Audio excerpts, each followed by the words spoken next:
Okay.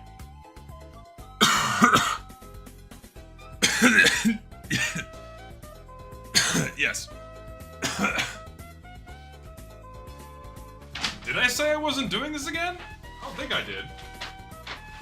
I don't believe I ever said I wasn't doing this again. I am. Hello.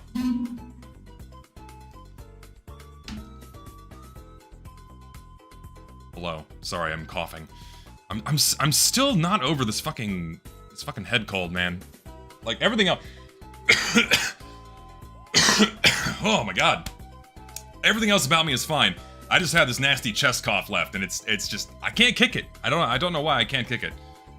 Everything else about me feels totally fine. Let me angle this up a little bit. There we go. That's a little better. Been kicking my ass.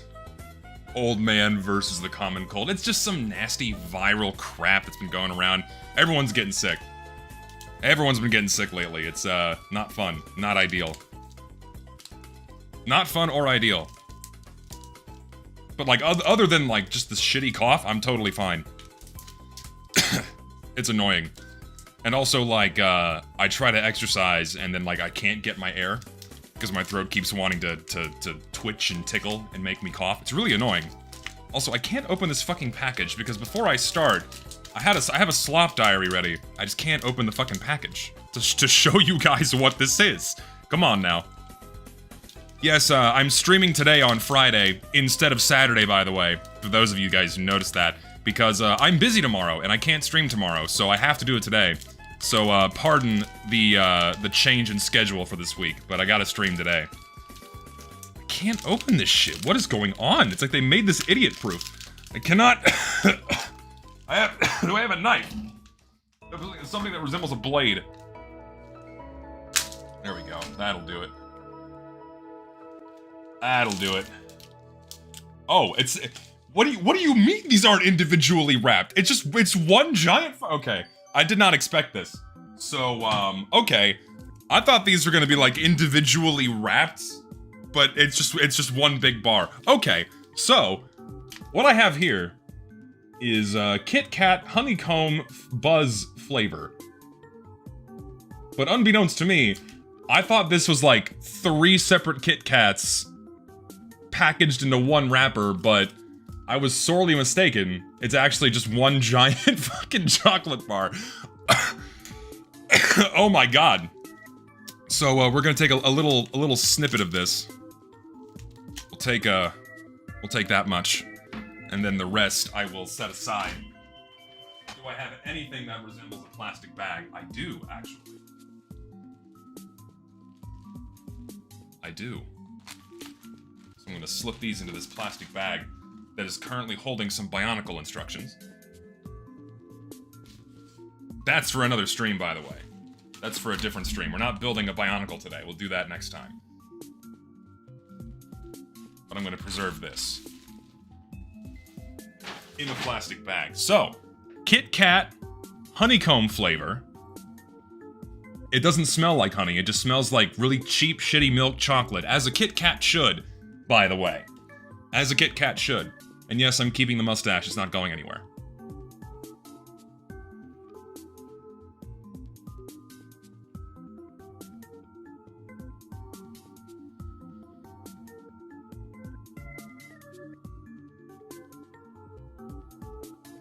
I don't know how to feel about that. It doesn't taste like honey. At all. There's no honey flavor in this whatsoever. It's just a slightly less flavorful Kit Kat, where the chocolate doesn't have nearly as much flavor as it normally does. And it's kind of waxy? It's very strange.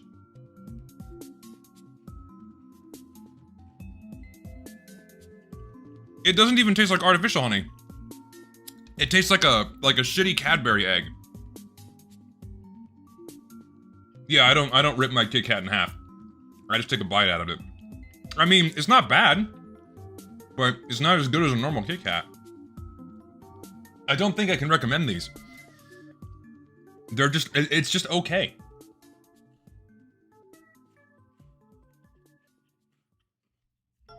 It's like a 6. It's good, but like, I can't recommend it. Maybe if I freeze it. If I freeze it, it'll probably taste better, actually. It's quite decent, though.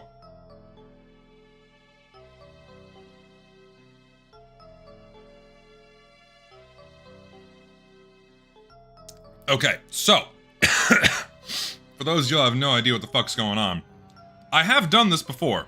This is like my third or fourth time doing this, where I take your calls live on stream. I've done this multiple times before, so this ain't my first rodeo.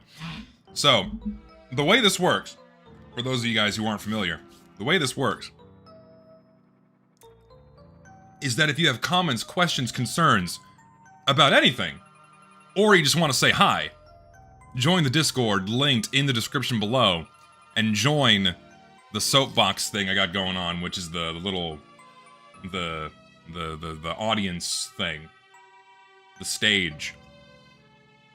Hop in there, and I'll pull people in, and I'll give each of y'all like 5 to 10 minutes to talk about whatever the hell you want to talk about. It's your show. Y'all lead this, by the way. You guys lead this. It's all on you. If I pull you in, you better be ready. If you're not ready, then I'm sorry. I gotta drop you, because other people are gonna be waiting. Okay, so I'm setting my timer up right here. We got 10 minutes on the clock. We'll bring the first person in momentarily. So you gotta be primed and ready. Let me see if I did this right. So there's the list of requests. Okay. Then if I go to here, okay, let me adjust the window a little bit. Bring that over. Bring this in. I think that should be wide enough for both profile pictures to be visible. There we go. I think that's decent enough. There we go. Also, I'm gonna be coughing a bunch. I sincerely apologize. I'm still getting over this head cold, so just bear with me, okay? I have tea. Am I worried about slurs? No, I don't care. If someone just starts screaming some inane babble, I'm just gonna disconnect them. So like, if you're like, don't waste your shot, okay? If you're gonna do some trolling, do something a little bit more elaborate than dropping the N-word.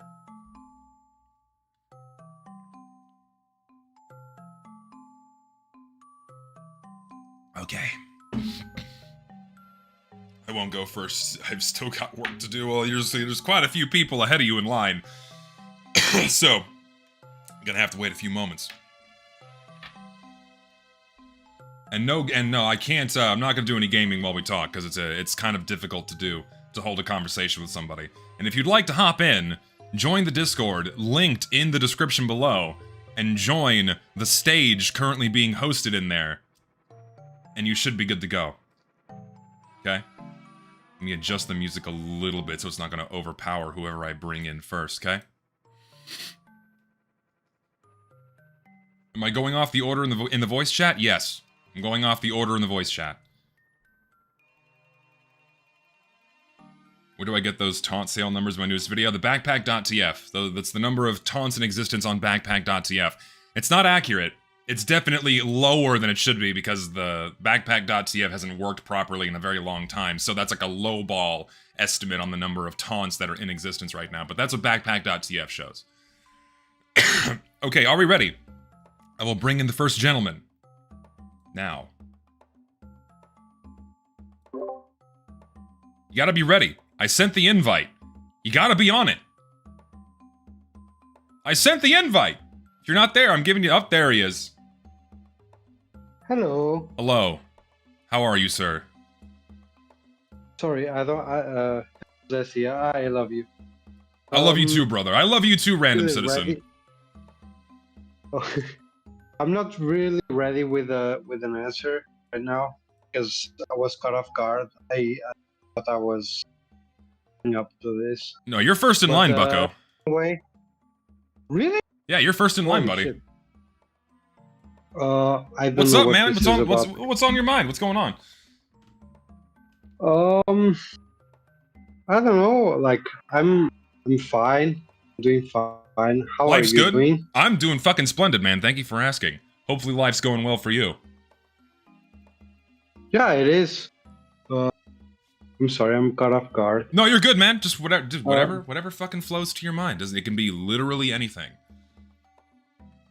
Okay, I have a thing. Like I'm a big fan of yours, Yeah? but I have been with a gripe against with one thing, which Oh, is the all right. the running the you know the heavy melee, the one that does you speed. You mean the gloves of running urgently? Yeah, this one. I'm sorry, I forgot the name. Okay. I have a gripe against you because you say all the time that it is a downgrade when they nerfed it. Yes. In your words, they nerfed it. Yes. But I feel like it is not a nerf. I feel like it is a buff. Because like before, it gave you a mark for death, you know? Yep. Yes. And now it just gives you the extra damage and shit. Well, see, for me, go ahead. Yeah, no. Tell your way. Why you think it's no? See, for me, man. For me, I will always hate anything that resembles Health Drain inside of Team Fortress 2 because for me, it is really aggravating. First of all, it's insanely buggy. That's like the first thing that comes to mind is how insanely buggy it is. And then second, the extended duration, if you hold it out too long, continuously punishes you for too much. Also, what the hell? Get out of here. I don't know why it was telling me to leave the voice. Sorry. But for me, I don't like how long it lasts after you put them away. I find that way too punishing. I mean, I think the gloves, like, they give you... They are better than the version they were before. Because before, you could only go, like, rush to mid, you know, the kind of thing you say. But, like, nowadays, like, they are more versatile. Because the mark for death is way worse. The mini crits, like, you get the full damage from any range. Like, it cannot be used as a getaway weapon. It cannot be used as many things. Like, the version before could only be used as a get to the frontline weapon. And the version now can be used as both. Like, the health drain can be minimal if you only take it out like, oh yeah, you have to get out of a site or you have to get out any situation, you know? Yes, hold on, I'm doing some quick maths here. 1 minus 1. Yeah. So 300 divided by 0.7. Maths are a big thing, but I've used this weapon for a long time, like in the gameplay. Was it 35? Is it 35% or 33%? I always forget on mini crits. It's 35%, right? The mini crits is 35. Yeah, 35. I always got this mixed up. Okay, so it's 300 times. But with mini crits, you also get the full damage even from range. Yes, that is true. Like, my biggest gripe with you is that, like, a heavy running away from like the midpoint or like the battleground, he gets the full damage. And if he doesn't have the mark for death thing, he can go and he gets the normal damage from a range, you know? Like, no, I get you. No, I get you. Yeah. But someone also just pointed out in chat, wouldn't that make it a bit more balanced if it's more harsh on the heavy pulling out, trying to escape? The old version, anyway. The old version was balanced, only getting to the midpoint. You know. Sure. If you only want to get to the place, like, it's only situational for getting from spawn to the place. See, for but then me, if you get out, The thing with me about the Gru is that when it's out, you should be punished, and then you shouldn't be punished if there's someone not in your presence. For me, what annoys me about the weapon is that when you're using it, you're being actively punished even though no one is engaging in combat with you. So, when you're on your... Jesus Christ. When you're on your way to mid, and you have these things out, and you drain your health down to like 150 or whatever, and of course people say you can time it so you get your health back up, that's fine, whatever. But for when that doesn't happen, you're still being punished after you put these things away, and that punishment prolongs when you're actively engaging in combat, and that's why I consider that a massive nerf, because that to me just sucks, and is not fun. And for me, that's why I consider it a massive downgrade. The thing is that, like, this downside, it's not really a downside if you know how to play heavy. Like, heavy gets to the place, and you don't need to go in the front line, the front line right away. Sure. You know? No, I get that. Like, my idea for heavy is like, if the group to go to the front line, and you don't have enough health, you just stay in the back. You just protect it. It's like kind of a sentry in a way. No, I get what you're saying, yeah, because you can time it when you get to the front line, or not exactly to the front line, so where you're not in combat, you can get your health back up. Thing is, that argument only works when you're first rolling out to like the mid-fight on like 5 control point, but when you're using it in any other game mode after the initial start of the game, you're taking the risk of having these things out and coming across someone that's pushed back across the enemy line, you know what I mean? Especially after the fight started. No, because I only play attack defend. But my main game mode is attack defend. Yeah. And when I go there, I usually stay a bit back from where the front line is, and I act kind of like a sentry. Like, I act kind of like the dude that stays there and protects a little bit while my health goes to the big side. Sorry, my English is not. No, you're fine, man. Yeah, but I kind of treat heavy like, if you are full health, you are the frontline character. But if you are not full health, if you're not the thing, you are kind of behind. And I think people treat heavy like a frontline character all the time, when a lot of times he isn't. A lot of times he has to stay back and he has to stay defending his stuff, even on attack gameplays. Sure. No, he's the anchor, right? He's the anchor. Yeah.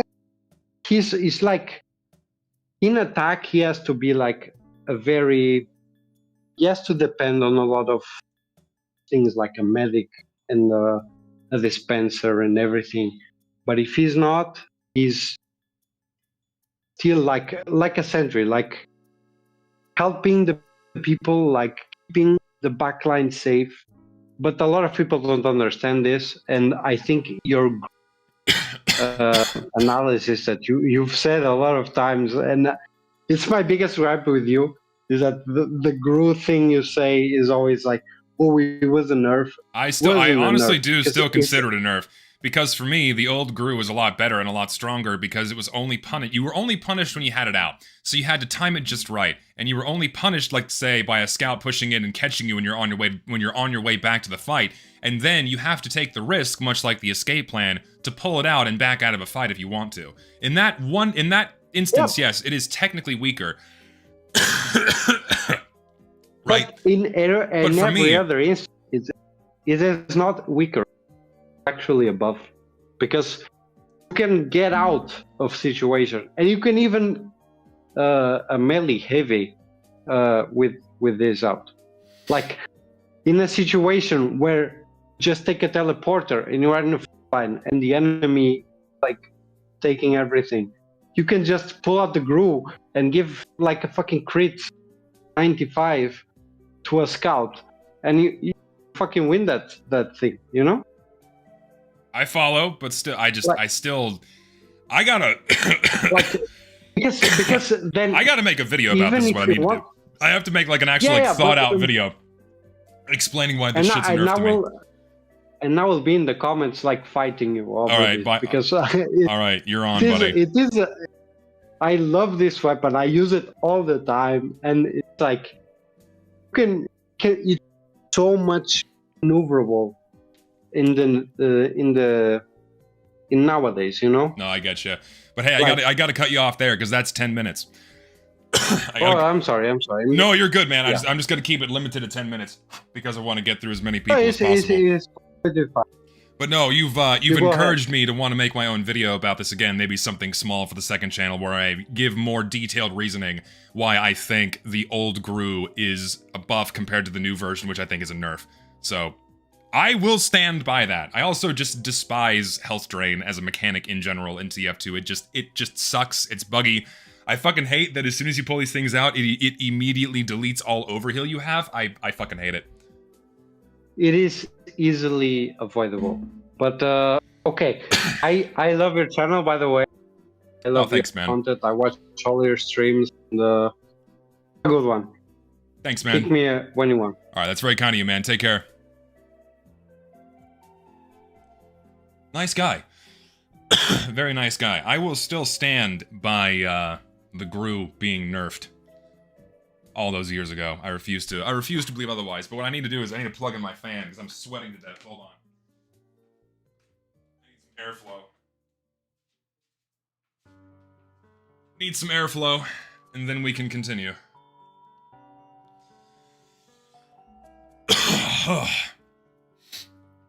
Though, yeah, I have been using the Gru recently with the Dolichos bar. I have done it.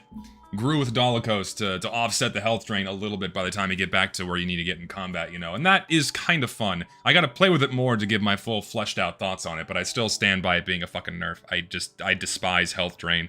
Through and through. I can't stand it. I really do. Okay, next gentleman in is Alex G199. Hello. Well, hello there, people. Zesty. Hello, welcome. How you doing, man? Oh, I'm doing well. I've been waiting a while to get in here ever since the other times. Glad There to be you go. here. Welcome. What's on your mind, man? I mean, we were having a bit of a discussion early since, you know, let's not just fixate on TF2 and everything. Sure. Kit Kats. All right, lay it on me. I have a crucial question here. Okay. Basic or chunky? Basic or chunky?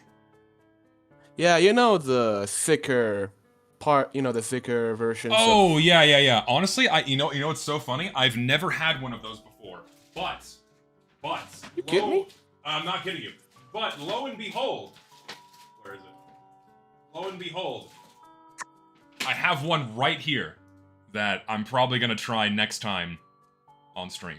Ooh, I have one right here. It's chunky peanut butter flavor. that's some good taste, my sir. That's So yeah, some like good taste. these aren't common here in America. I think they only recently started showing up on store shelves, like sometime in the past couple of years. They've never really been a thing here. Oh, well, that's interesting to hear. Mostly because I always had like a little bit of a shelf in there, in one of the stores I go shop at. Yes, kind of curious to see that. Like, and we I also mean- only recently started getting a bunch of other weird flavors like mint chocolate or coffee, or it's like it's always only been the plain ones, and then they had like white chocolate and dark chocolate. But when it comes to like other flavors, it's only been a very recent development in the American grocery store. So Meanwhile, where I'm at, it's mostly. Sometimes we get dark chocolate and white chocolate, and usually, if you go to some lucky place, you get the chunky bars. So what's You your know. what's your go-to? What's your main Kit Kat flavor of choice? I'll call me a basic bitch. I'm always going for the classic because, See- to be fair, I Yes. And for me, you put them in the freezer, you eat them frozen, and that cannot be beat. I love frozen fucking Kit Kat, man. It's so good. I really am some. You know, I really do enjoy my chocolates, and this is definitely it. You know, do you have any other chocolatey treats that maybe you enjoy man. other than Kit Kat? So, like, if we're doing really cheap, shitty American slop, it's gonna be, you know, Reese's, Twix, Kit Kat, what else? Like, those are the big three slop ones that I enjoy. I guess we'll put M&Ms in there, but plain M&Ms suck. For me, it's gotta be like the peanut butter M&Ms or the pretzel. The fucking pretzel M&Ms are amazing. Do y'all have those there? Wherever In you're at? Italy, we don't really have we don't really have those. We only have basic peanuts, like just straight up peanuts inside. Those things are still good though. Oh yeah. You still get a nice chunk of peanuts inside. And crispy is just, I mean, it kind of feels like you're snapping teeth from time to time. I tried a couple of times. Not for me. Not for me. Yeah, it's the Though puffed for rice me- ones, right? Yeah, it's I Kind of think like it's that. basically just puffed rice. But I gotta say that definitely been more of a Twix guy myself between this kind of slop. But I also had the pleasure of having Italian chocolates. Have you ever heard of Tronchi or Duplos? No. You see, like, okay, so, first of all, I'm incredibly envious, because American chocolate is notoriously fucking terrible. Like, we have the worst chocolate on the fucking planet. Even, like, our high-grade craft chocolates suck in comparison to anything else you can get anywhere else in the world. Like, European chocolate, Italian chocolate, fucking anywhere else blows ours out of the water. And I wish we had the stuff you guys had here, because it's not fair. Yeah, man, I feel sorry for you, but seriously, a lot of people say that Duplo is international, so maybe you can try and look them up. I've never But seen it. Let seriously, me if see you what this wanna looks look- like. Hold on. Duplo I can't type chocolate. What does this look like? We have... Oh, I think it goes by a different name here, actually. Does it? I think so. Yeah, I don't know, man. the packaging is familiar, but I think it goes by a different name here. Okay. Hold on. In the meantime, I just want to suggest if you want to go look them up, get yourself some Tronchi, some Duplos, just anything made by Ferrero. Especially since you're in Italy, those guys are fucking killers. Yeah, we have the Ferrero Rocher, the hazelnut ones. Those are pretty common here. Oh, that's some peak shit. That's the kind of thing you serve up to people you want in your house. That's the kind of thing you leave in there, and people just constantly just go and one after the other. Beautiful. See, I can only have two before, like, my teeth start to hurt. It's so rich. They taste amazing, but, like, any more than two, it's for me, it's like the hard-boiled egg rule. For me, you can't have more than two hard-boiled eggs before something starts feeling off. Like, you feel sick to your stomach. It's like there's something wrong with eating more than two Ferrero Rocher, in my opinion. Because it's just so much. I do agree, honestly. Too much of anything does really just ruin the rest. So it's best you just stop at like 2, maybe 3. That's it. I could eat a pound of Kit Kat, though, or a pound of Twix, just uncontrollably. I have to, like, limit I have to not buy it, because if it's in my house, I will demolish it. I have to keep it away. It's like fucking, like an alcohol, removing alcohol from the home. Can't do it. Yep. I know, I've been there. I got quite the sweet tooth myself, I gotta say. Oh yeah, me too. Especially when I was younger, man. When I was younger, I fucking pounded sweets and soda and just all this nasty crap. I never been much of a soda guy.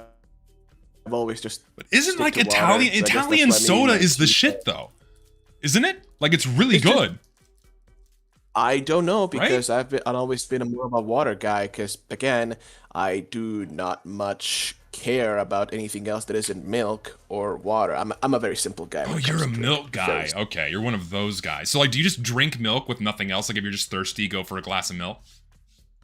Oh no, I just eat it for breakfast. The rest of the day, I just go for water. Okay, all right, Simple. all right. Like, just don't care. See, for me, I know this is gonna be weird, and my chat's gonna fucking hate me. I don't like milk. I genuinely do not like drinking milk. I really don't. I mean, it's your thing, man. Like, if you don't like it, I don't like it. Someone, people, it's like that. What do you mean that explains a lot? I don't like drinking milk. No, man. Like, What does it explain? I don't know. You ask them. You ask them. They they're ask, your it's like, what viewers. does it even mean? I don't like fucking drinking milk. I drank milk when I was a kid. When I was young, maybe that explains my size. I drank a lot when I was young, but now it's like I'm not a fan of drinking milk. I drink water, tea, and coffee, and beer. That's it. I mean, I honestly just don't like anything else to drink other than that. I mean, I'm also a guy that doesn't really much like coffee, mostly because caffeine Really? kind of the guy gets the jitters. Oh, whenever me too. Yeah, I don't like getting jittery, so I just stick to chocolate. That thing just actually keeps you still and energized. Yeah, I get you. See, know? that's why I drink decaf. I drink decaf and herbal tea because caffeine just makes me fucking wired, and I can't do it. Yeah, yeah. I just don't fuck with that. I don't. But anyway, can we, you know, I want to ask you something that Go for you know, it. going a little back to TF2 that could be a bit controversial, perhaps. Okay. What would you think about, removing maps or weapons that aren't, that aren't liked at all? Like, Whatville or any other Oh, God. slop hat that exists. Like, would it be a possibility, or is it just a far-flung idea and now we're just stuck with them? I mean, in reality, we are just stuck with them, but if I was given the keys to the kingdom, I would cull half of the maps, if not more, that we have in the game right now. We simply have way too many. Like, most maps, I mean, this is based off the data I got from polling people for their casual mode data, like, 80% of the maps are barely even touched. So, they could be removed today, and most people would not give a shit. Like, when it comes to adding new maps, they're only enjoyed for their novelty for a week or two, and then everyone goes right back to playing everything else. So the first thing that would go, if I had the control, was a bunch of maps. Like, instantly. And then when it comes to other things like hats or weapons would be the last thing I touch, because weapons, that actually impacts gameplay. But when it comes to hats, I would cull, again, like half of the fucking hats that have been added. And skins, and like most skins would be removed too, because there's so many awful war paints. Like, again, if I was given the control, I would just nuke so many things. I wouldn't have any problem with that. I see. I mean, I do also understand where you're coming from. I can see that. But, I guess I hope it eventually could be more like a community vote eventually. But, I mean, in reality, we're just stuck with this. It sucks. Yeah? No, it sucks. Go ahead. I mean, since you talked about weapons, you ever had a thought of maybe, I don't know, there was like a niche weapon idea you ever had and just thought it would be a good to add it, or like sort of rebalance for a weapon, or is it just too far for you? I mean, I think I'm trying to remember. I had an idea for a spy weapon some years ago, but for the love of God, I can't remember what it was. I'm not one that comes up with like new weapon ideas, because I just think TF2 is good with what we have right now. In my mind comes a lot of rebalance ideas, changing what we already have. But something that I would like to see if we were gonna get a new weapon is something that just adds another tool to Spy's kit.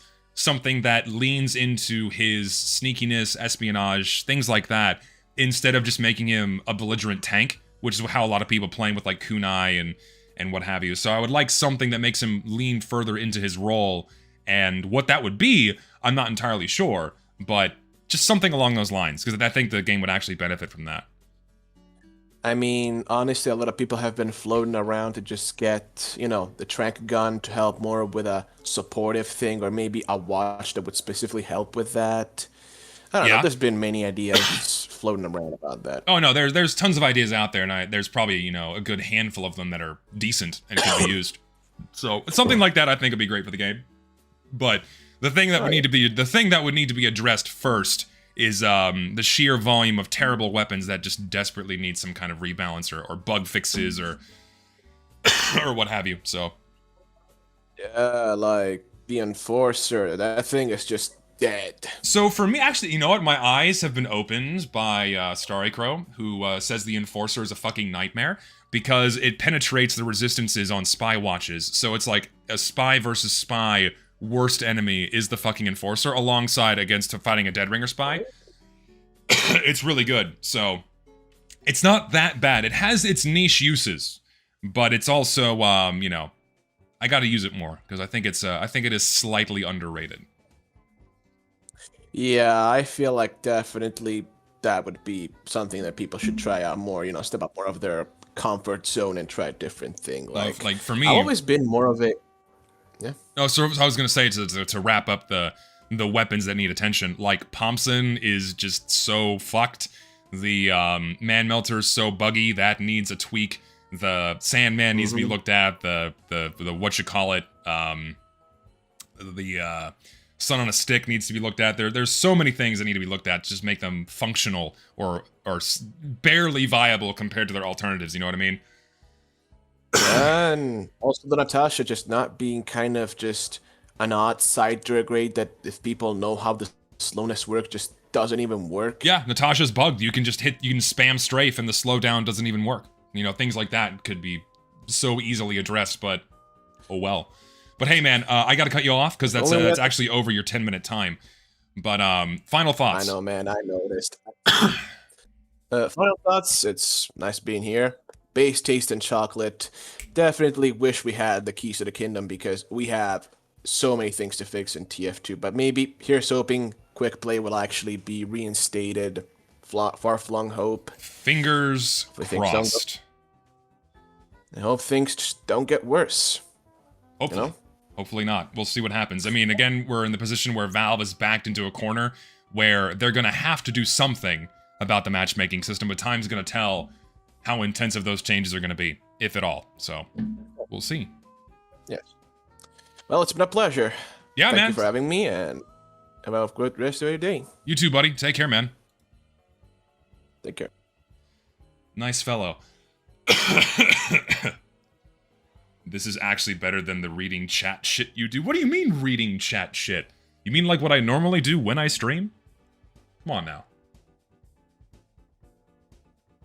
Come on now, because reading chat is part of streams, buddy. That's how these things work. That's how these things go. Didn't you know? Am I dying? No, I'm just fucking coughing, man. I got this nasty tickle twitch thing that is just not going away.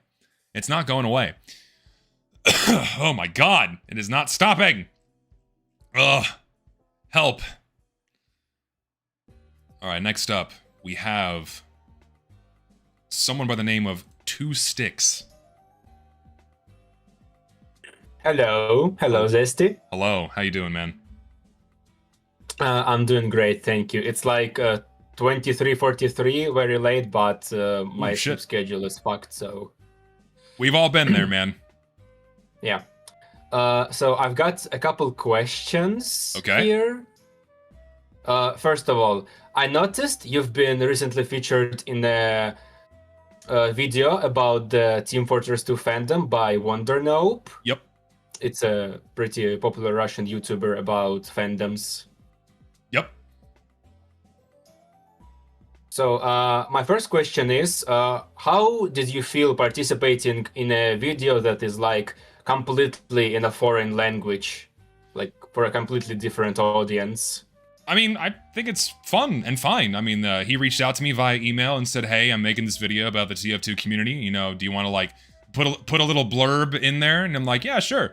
And I, didn't think too much of it, and I did it, and I, checked out the video. It's, well, not the whole thing. I kind of scrubbed through it, but it's cool. It's kind of neat. I usually, whenever someone like reaches out and says, hey, do you want to like do this or collab with this or help me out with this, I usually try to do as much as I can because I feel like, putting it for like, not paying it forward, but kind of like being kind in exchange for like the people that are also kind to me when I make videos, I think that's just something that people should do.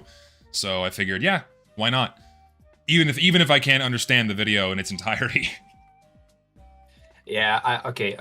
Secondly, it's a bit of a follow-up question, but did you contact any of the other featured YouTubers like Platonov or Sliver Sama? No, I didn't contact anybody else. Oh, okay. Also, about one of those, Platonov, he is making a video that is like a follow-up on your video about TF2 being dead, like the bots filling up servers and all that. Okay, cool. Yeah. He's even commissioned a thumbnail that featured your OC, so...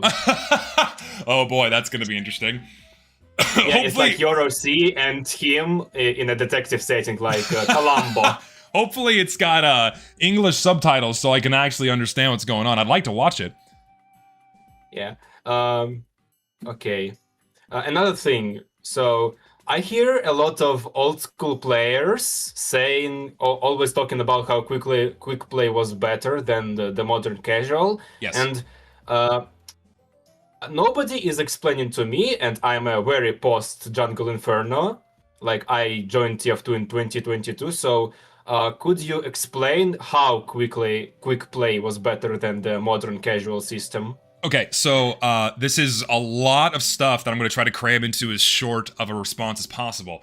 So the main problem with casual mode right now is that the skill-based matchmaking system is fundamentally flawed and broken and simply does not work. So, a skill-based matchmaking system only works when all players are allowed to join the server first before the game starts, so both teams have the same number of active players, correct? That's only fair. The game starts when both teams have the same number of active players. But Team Fortress 2 does not do this. The game is allowed to begin before all players are finished connecting to the server. So, far more often than not, including on especially on game modes that do not have a setup timer like King of the Hill, or Capture the Flag, very often teams start in an unbalanced state. You have like a 12v7 or a 9v4. This happens all the time, which in turn results in a steamroll. This is why the first round in so many games and so many maps ends so quickly, is because the matchmaking system sets up this unbalanced stomp and then lets the game just finish very quickly, okay? And because the nature of a skill-based matchmaking system, oh shit, I'm getting stomped, I don't want to stay in this server, so the losing team keeps bleeding players the entire time as they're getting stomped. And the matchmaking system slowly puts in new players, but because the slot is being reserved for a player that is not there, it takes them multiple minutes to actually get into that slot and then rebalance the teams. But then people will say, okay, well, then what about auto balance? Auto balance should take players from the larger team over to the smaller team. Sadly, auto balance and the matchmaker literally cannot function at the exact same time. Because if you go look inside the SDK, it is coded that auto balance and the matchmaker cannot be turned on at the same time. The matchmaker first must shut itself off before auto balance is allowed to turn itself on. But the matchmaker is first allowed time to find new players, and if it does, those slots become reserved and only prolong the misbalance because it puts players into those slots before they're even in the server. And then by all the time this happens, the first round is over and then half the losing team fucking leaves. And then, guess what happens again? The next round begins immediately, both teams being uneven as the smaller team is loading in new players, and the second round ends just as quickly. And then everyone leaves the server, rinse and repeat. Now, what Quick Play did is Quick Play would load players into the server first before assigning them to a team, because you were allowed to select your teams. So, at all times, both teams were the exact same size, because you would choose your team and you could only join the team that had fewer players. So right away, just by nature of players selecting their teams, team sizes were always the same. Then... Oh, so it's like in CSGO. Yes, it is exactly like casual mode in CSGO, exactly. Then, you also, because you did not have a skill-based matchmaking system, auto balance could actually function properly, and we had team scrambles that would shake things up. Instead of the game ending after 2 rounds, the server resetting, and then everyone being forced to wait for multiple minutes before they can start playing in a third round, because we had a 45-minute map timer instead of a 2 or 3 round limit. So, Quick Play not only gave players more time to play, but also resulted in consistently more balanced games, and in the event of a steamroll, which is just, a thing that happens in Team Fortress 2 because teams are effectively set up at random, you had scrambles that would mix things up without the need to completely reset the server and force everyone to wait just to start playing again. There's a lot more to it, right. But that's like that's as tight packed of an answer as I can give. Yeah, and I already wasted half my time here. Okay, another thing about chocolate. What do you think about dark chocolate? Like 70%, 90%? I love dark chocolate. I really do. The really strong shit is tasty. Yeah, I agree. Okay. Also, I have heard that your original character, that buff girl with orange hair, is based on a character from Guilty Gear. Okay. Okay. So, a lot of people think that she's based on Baiken, but she's not. So, here's the story again. Like, I know she's like, okay, like, people say she looks like Baiken, people say she looks like Asuka, it's a whole mixed mash of shit. So, like, originally... go ahead. I assume that you like fighting melee games, correct? I don't like fighting games that much. I'm not a big fan of them. I mean, I like playing Smash Bros, in a silly environment, but I'm not big on like 1v1 fighting games at all. It's just not my flavor. I was going to ask what is your favorite medieval weapon is.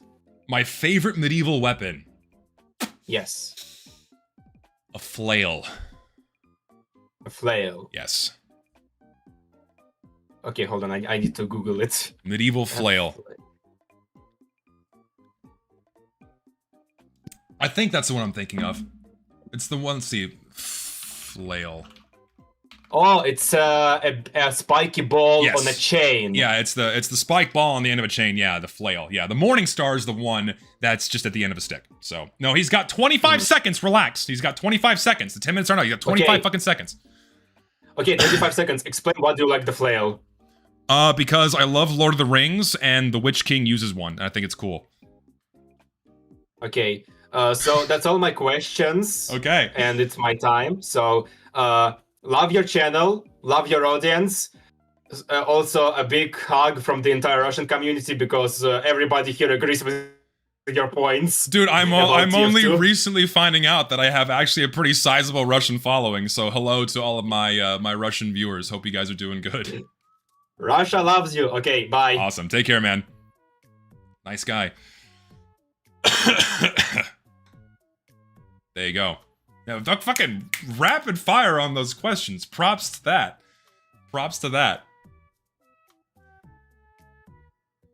Wait, so I thought a mace was like the big hammer, and then the Morning Star is like the spike ball at the end of the stick, right? Hold on. Morning Star. Yeah, the Morning Star is the one that's at the end of the stick, and then a mace. The mace is kind of a club. Or is it the same thing? Huh.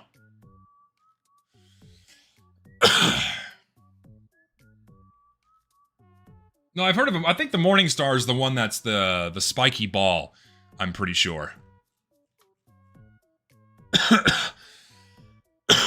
Oh my god. Ugh. This cough is driving me nuts, man.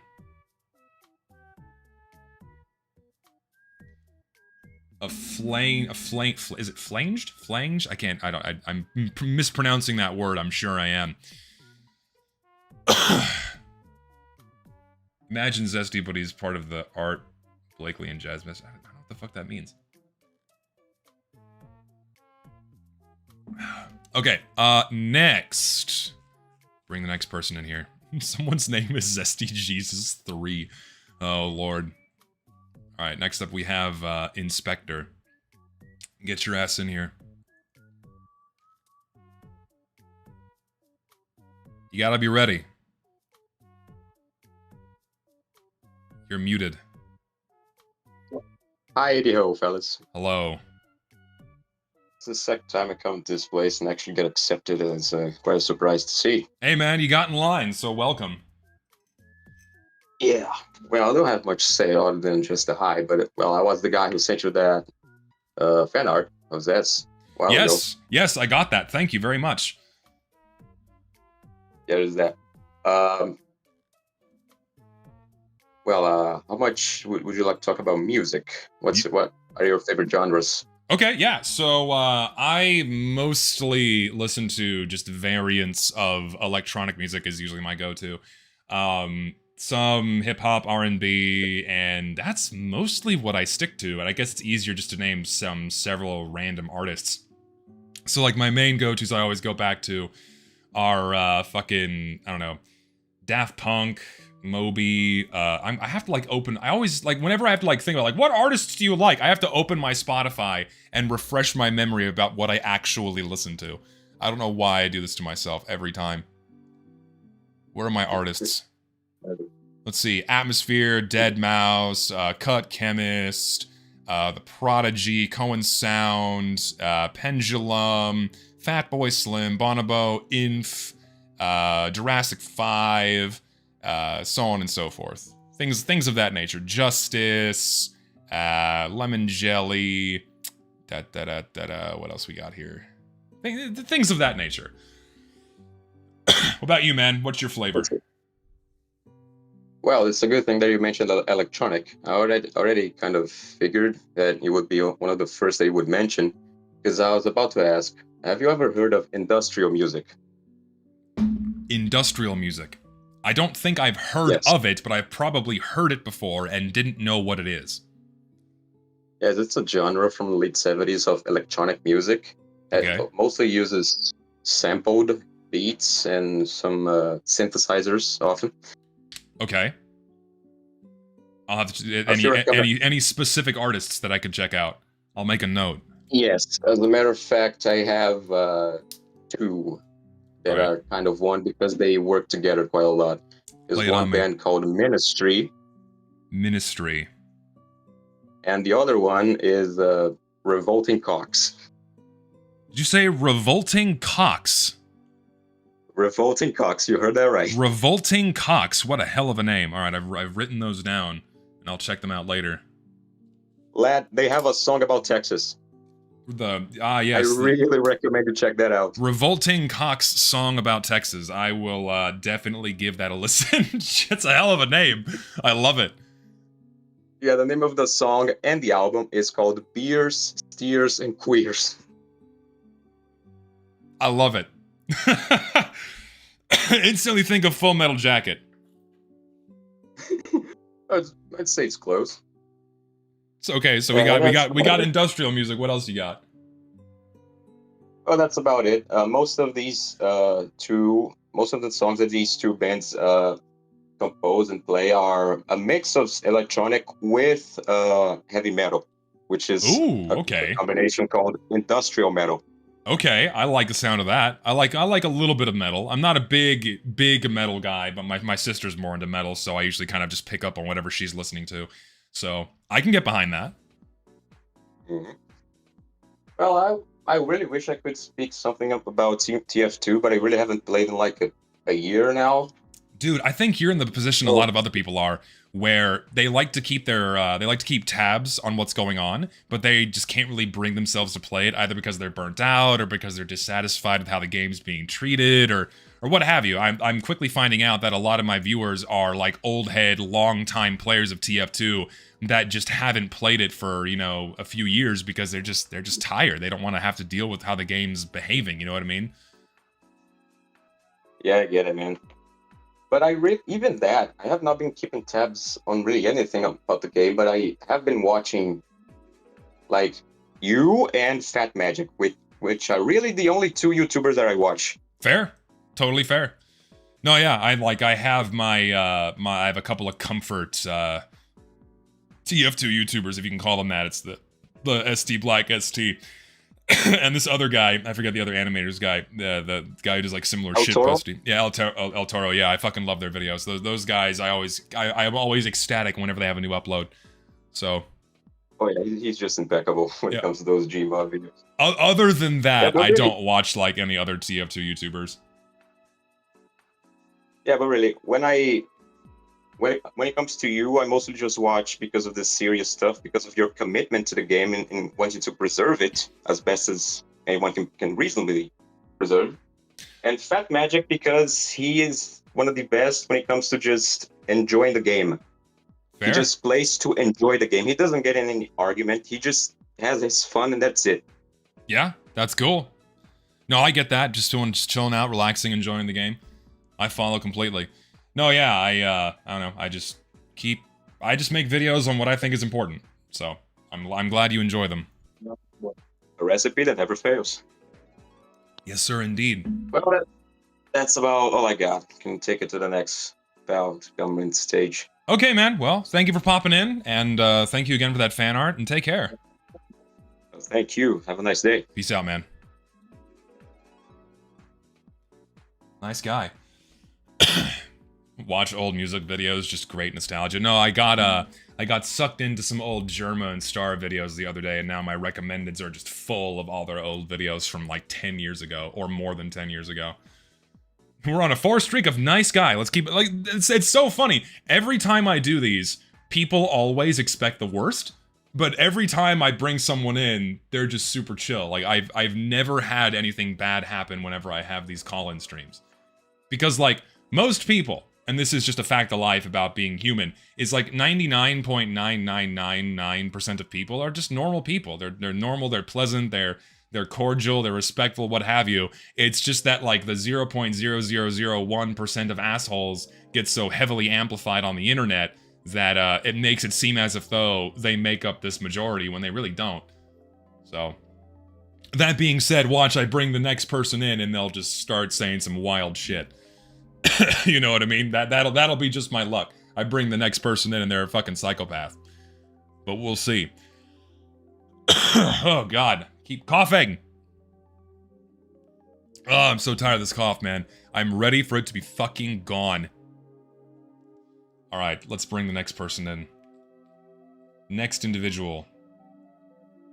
Slipney. Hello.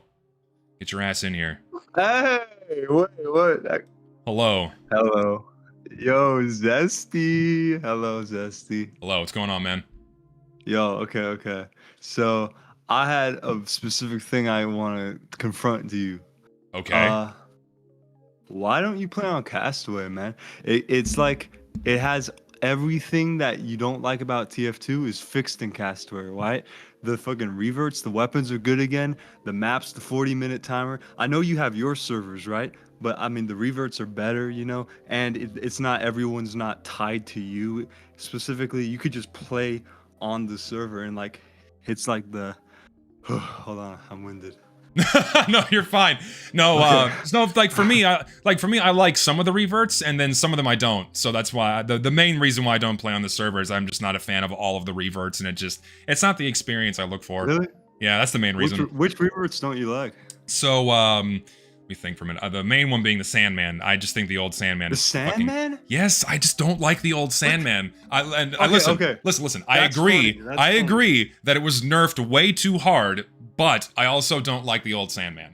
Okay, but the old one isn't even that, like, okay, if you play on the server, you'll see, like, it does not crush servers, bro. There are not scouts on the top of the leaderboard raping everybody because they're using the Sandman. It's not overpowered. I'm not saying it's OP, I'm just saying it's annoying. But it's so easy to dodge. It's a little projectile. Sure, but like even then, like when you don't or it catches you off guard, you're just like, fuck, and then you just can't do shit, you can't shoot. I fucking hate it. I really do. Okay, but that's one weapon. It's so fun to use the Sandman, isn't it? But one that I do like, the revert, I like the old lock and load. I miss the old lock and load so much, man. True. I fucking love the old lock and load. Okay. Well, is the Sandman the only reason you don't play on the server then? No. I think other than weapon reverts, it's I've extricated myself from that circle for let's just say social reasons, and I kind of just I'll stick to my own crowd, you know. Hey, man, come on, dude. You hop on at least once or twice, bro. I swear to God, we'll welcome you back, bro. I might fire up an alt and poke my head in there and see what's what. Dude, Castaway's literally the funnest. It's the only way I can play TF2. Every other, it's just not as fun, bro.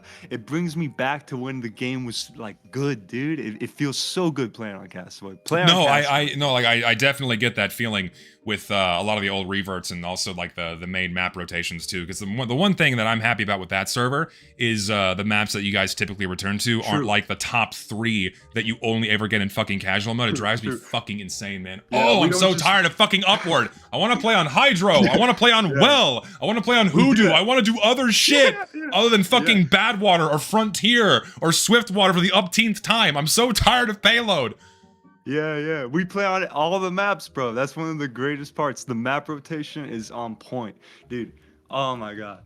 No. But it'd be lit if you just hopped on Castaway. Like, people might make fun of you at first, but dude, once you're settled in, like, people, they'll fuck with you, bro. No, I'll slip in on an alt and I'll fuck around for a bit. Being in an alt 2 works. It's still just the gameplay is just better, dude. Sure. And like, I guarantee you, man. Like, you won't even notice the Sandman. Like, if you just pay attention where the scout is, you hear the little ball sound, you get out the way, you know. You can just like be on point with that, you know. Or you could go pyro and fuck him up. That'd be funny. That'd be cool. Could do. The extinguishers reverted back to the full crit, right? Yeah. Yeah, that's also, oh god, that's fucking it's like being able to fucking 2-tap a heavy with that old thing. Jesus Christ, that shit was busted, but man, it's fun. It is mad fun, dude. That shit was busted. Dude, let's just talk about reverts real quick. Okay. Like, what do you think about the fucking shit, dude? I got jitters. What do you think about? You're good. I'm trying to think about like a fucking. Oh, the sandwich revert, dude, where you throw it down, you get instant 150. That's a new one we got recently. Ooh, I think that's a little busted. It sounds busted at first, right? But guess what, dude? It isn't. In practice, that shit, it's really not. I don't know, man. I don't know. I don't know if I agree. Maybe, okay, so, okay, because, like, I'm viewing this in the context of, like, live TF2 and not, like, Castaway TF2 with all the other weaponry balances that are kind of interacting with that. So in that environment of Castaway with all the other reverts, it's probably more tolerable, but I'm envisioning that balance change in live TF2. It's like, probably not. No. But in the presence of other things, like, say, going back to the extinguisher again, like, fuck yeah, let the heavy do that if the pyro can 2-tap him if he gets one flame particle on him, you know? Yeah, I mean, fuck it, dude. It's just fun, right? Even if the weapon's busted, if it's more fun to, like, use than to be used against, you know? I feel like that's worth it, you know? See, I also agree with that. I agree that if a weapon is fun, but a little bit OP, that's better than something being nerfed into the floor and, by the books balanced or something. I think that's way better. Exactly. Because fun should be prioritized. In a game like Team Fortress 2, absolutely. Because, like, the core characters are balanced enough, right? It's not like this perfect balanced seesaw of every class confrontation is equally balanced. The game was never about that, right? It's about the existence of all these things being fun together in the same room. And if you're, so long as you're striking that, even if things are busted in one situation or another, I think that's fine, because it's fun. And you know what's so great about how that works out, too? It's like it's so dependent on players' skill that it's like really anybody can be good in any situation, just if the player themselves is good enough to make it work. True. Crazy, you know? No, true. And then you have other weapons that don't need that high of a skill ceiling to, like, you know, really exploit, that can offset the ones that are really good. Because, like, you have this one guy who's like a fucking wizard with pyro combos, and then here comes a fucking 120 lock and load and deletes him more than half his health, and, like, you know, shit like that. That shit is so awesome. You can't do that in vanilla TF2. No, you can't. And thank God that the whole random crits debate didn't impact the live game either. Thank God we still have those, because those are also tantamount to the classic TF2 experience. Dude, random crits just make for good moments, you know? Yes. That's what all it's about. It's about the moment to moments. Yes, exactly. Okay. What's another revert while I have time? You got time. You got a couple minutes. Couple minutes. Damn. Shit, bro. Oh, can you think of one? Do you think of one? Liberty Launcher. That's a good one. I know you agree with. So that's 3 shots and then normal rockets, faster speed, right? Yeah. Yeah, honestly.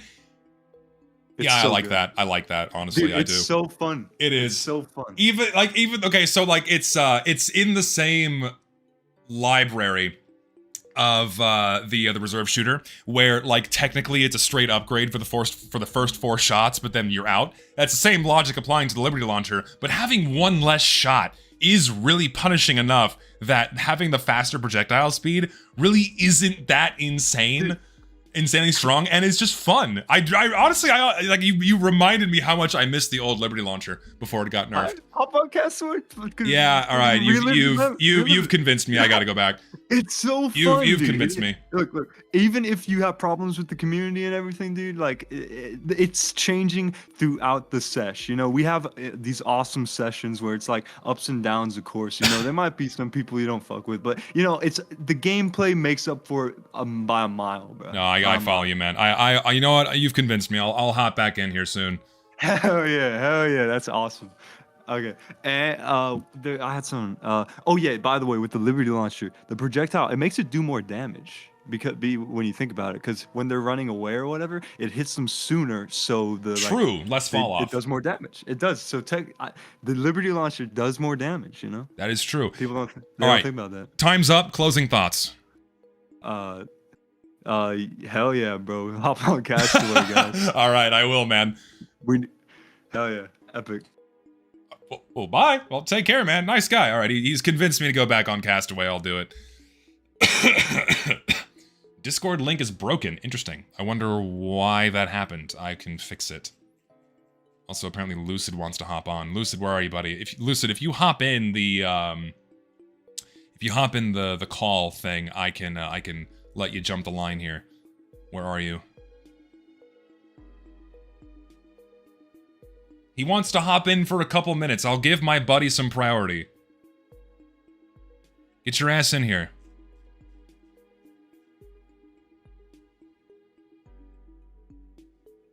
It's not cheating! What do you mean it's cheating? There he is. Lucid, get in here, buddy. There he is. Lucid. How bad is my audio? Your audio is A-okay, buddy. Okay, so this is just a hot take. We don't even have to talk about it for that long. I'm currently at a hotel. Oh, okay. And I'm horribly jet lagged, so Oh yeah, you flew back home, didn't you? That's right. Yeah. So I wanted your thoughts. I think that, and your chat's probably gonna hate this, which is why I thought it'd be funny to say it. Okay. So we'll start some discussion maybe. All right. I think that we, and by we I mean like me, you, and we'll say like our circle, heavily exaggerate the actual like quality difference between this version of TF2 and like the one we currently have. Not talking about like technical stuff, talking about like just the gameplay. Okay, to be clear, not talking about like technical stuff like matchmaking. I'm talking about just the gameplay. I think we as a community exaggerate how much worse it is now on a gameplay side compared to 10 years ago. And I know I'm saying that as someone who wasn't there 10 years ago. So you mean like weapon balance, you mean? More like weapon balance and not so much like matchmaking stuff. How good it is to play the game once you are in a match and you are committed to playing that match. I think that we often exaggerate how much worse it is.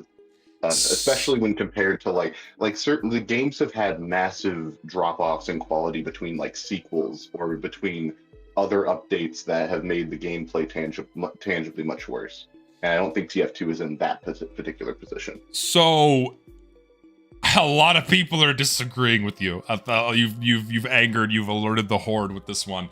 So when it comes to balancing, when it comes to like when you're in a game and we're talking exclusively about weapon balance, 10 years ago, things were better, considering we didn't have so many weapons that were kind of just nerfed into the floor and not that fun to use anymore. I think that's a big drawback compared to with the modern version of TF2 we have right now.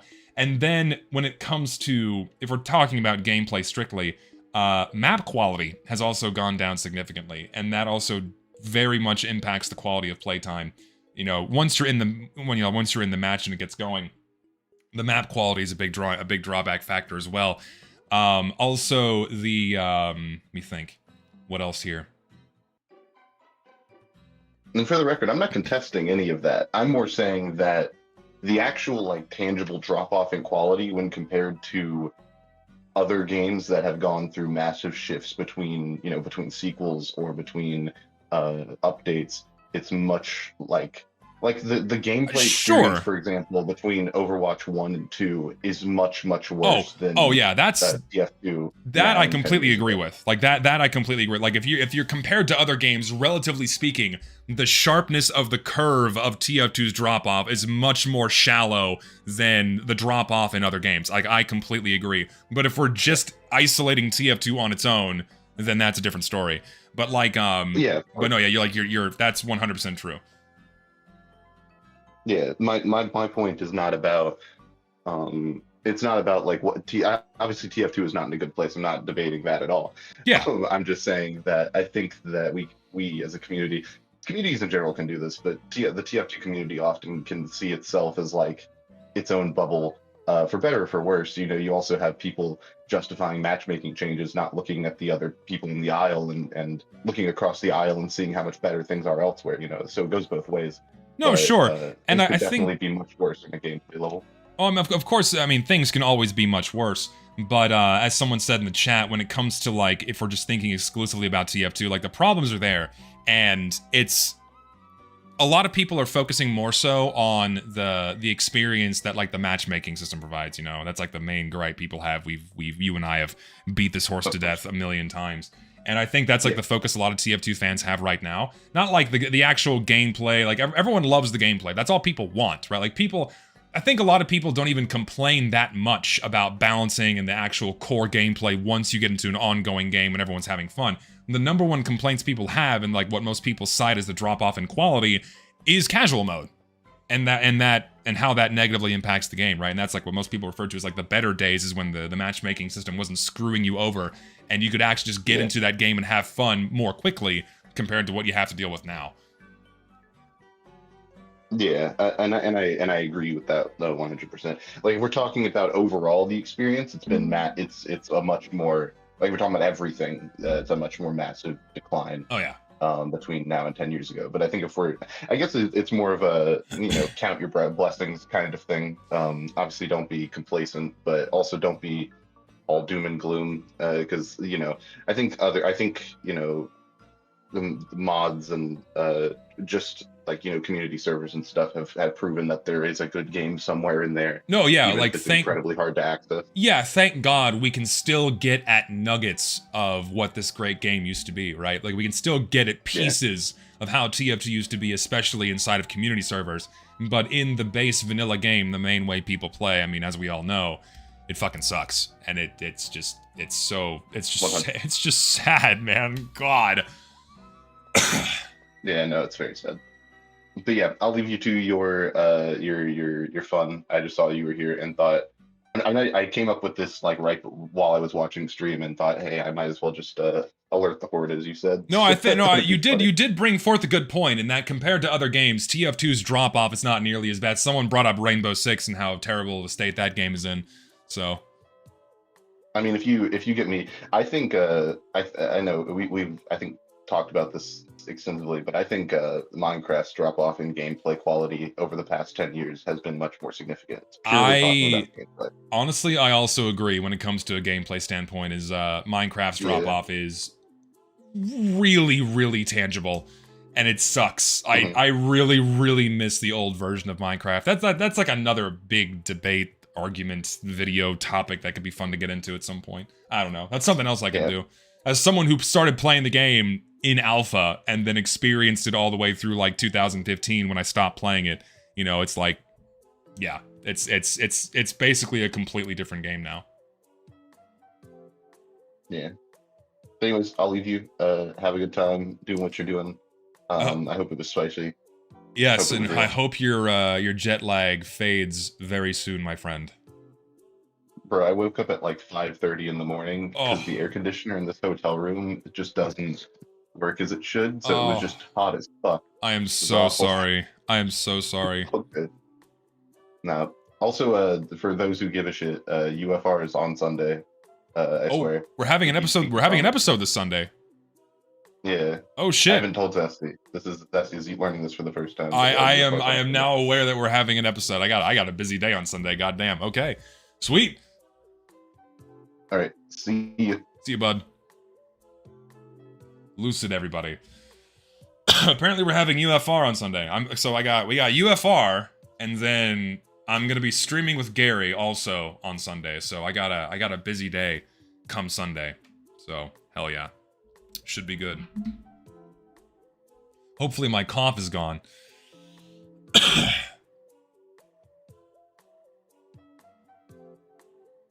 See, Kat, you're saying drag you in the call. I don't see you in here. My buddy Kat, who is also in the chat, you have to join the soapbox. You have to join the stage in order for me to bring you in, otherwise it's not going to happen. So until then, I'll bring the next person in line. An individual by the name of Humpty D.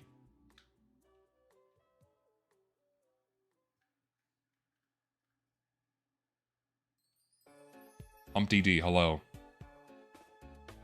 If you don't pick up the phone, I'm gonna move on to the next person in 10, 9, 8, 7, 6. Oh, he made it! Hey. He made Sorry, it! apologies. Can you hear me all good? I can hear you loud and clear. Oh, perfect. Dude, man. been trying to catch one of these. When was the last time you did this? Like, I remember it was like a year or two ago. It was well over a year ago. Yeah. Oh yeah. Look, what's going on? Sorry, I had to run inside. I tried connecting on my phone, but no, you're good. Anyway, look, I'm probably not going to take the full 10 minutes or anything. I just had one thing I wanted to share with you. Sure. And I know, yeah, it was just an anecdote on, like, I don't know if you even need to hear this by now. I'm sure you've made so many, arguments for, like, the way that TF2 used to play. And, I hear you speak about this. Yeah. And I know your audience has lots of people who were around for the existence of quick play. And you talk about newer people, like, and getting them to advocate for quick play, even though they've never really experienced what it's like. Yeah. So, yeah, I'm one of those people where I think I started playing the game in, like, 2021 or something. Yeah. And I just, like, fell in love with it, just like the rest of us. I'm just, like, sucked in, put 1,000 hours in. Yep. Anyway. Story of many of us, yep. Yeah, right? So, anyway, the most fun I've ever had playing this game happened when, funny enough, it was when Versus Accident Hail first came out. And I know that's one of your less preferred game modes. Yeah.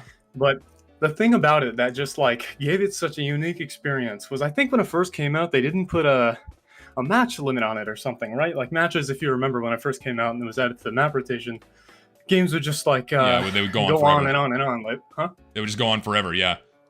Yeah. And, like, then you finally got to stay in a server for longer than 5 minutes, like you always talk about, right? Yes, dude. That's actually so hilarious because, like, that gave you, like, a little snippet of how this shit used to be, where you could just keep playing over and over and over again. And, like, people loved that. Because I remember now, you're not the only person I heard get happy about that, because they could just keep playing instead of having to, like, reset the server. Oh my god. Yeah, but it's not just the fact that you get to keep playing, but, like, because you're kind of playing with the same people and you stick together, like, dude, people were talking in voice chat. Yes. Like, I've never seen that happen in a casual game. People were having a good fucking time laughing, like, talking in chat even. Like, there were some people mic spamming. Like, it was the most hilarious shit. Yeah, that's how most Valve servers used to be, because when you got onto a new map, you were with these same people for up to 45 minutes. And just by nature of people being in the same room for that extended period of time, someone's gonna start talking. And that was just part of TF2's culture everywhere. Valve servers, community servers, it was, everywhere. And it used to be so much fun, but, like, now you have to, like, press people to start talking or saying something, and it's so rare to come across, like, a Valve server that has people actively talking and having a good time like that. Dude, that is such a shame. What else was I gonna say? Oh yeah, and, like, so, like, you can still look for that in community servers and stuff, but the thing is, just, like, I feel like it wasn't even that hard to find them a couple of years ago, but now I just feel like they're so dwindled. I mean, I heard that guy talking about Castaway earlier, and he made that shit sound pretty fun, but, like, no, like, there used to be, like, a decent amount of, like, Harvest servers. Now I look and there's, like, no Harvest servers with any players on them. It's so funny, dude. It's so funny because, like, when we were in the midst of the bot crisis, that was, like, the number one reason why people started going back to community servers. And then as soon as Valve, did something about the bots, everyone went right back to casual mode. Why? There was a better experience to be in community servers, but everyone just went right back to casual mode for the worst experience. And that really just shows that most players take the path of least resistance. The fewest clicks required to get into a game, the bigger the button, that's the path people are going to take, even though community servers will consistently offer a better experience. Oh yeah, like, for sure. You reminded me of something too. I remember you had a lot of issues queuing for games on your stream. You, like, select all the maps and you're like, okay, I'm gonna press the button now, look. And you just, like, sit there and wait and do something else on stream for, like, 30 minutes and don't get a game. Yeah. I learned, I think, though, I was, like, queuing for games the other night, and I was, like, selecting. Usually I have, like, a select few number of maps that I queue for, but it was, like, I think I lost the saved settings or whatever when the holiday maps came, and I queued for those. So I started queuing for just, like, I click core game modes and hit run, and it, like, didn't give me a game. I was like, what the hell? It's taking way longer than normal. I think you pointed this out when Halloween came around. You were like, it fucks with the matchmaker when you try and get into, like, a shit ton of maps at the same time. Dude, if you only queue for, like, one or two popular maps at a time, you actually get in a game pretty quick.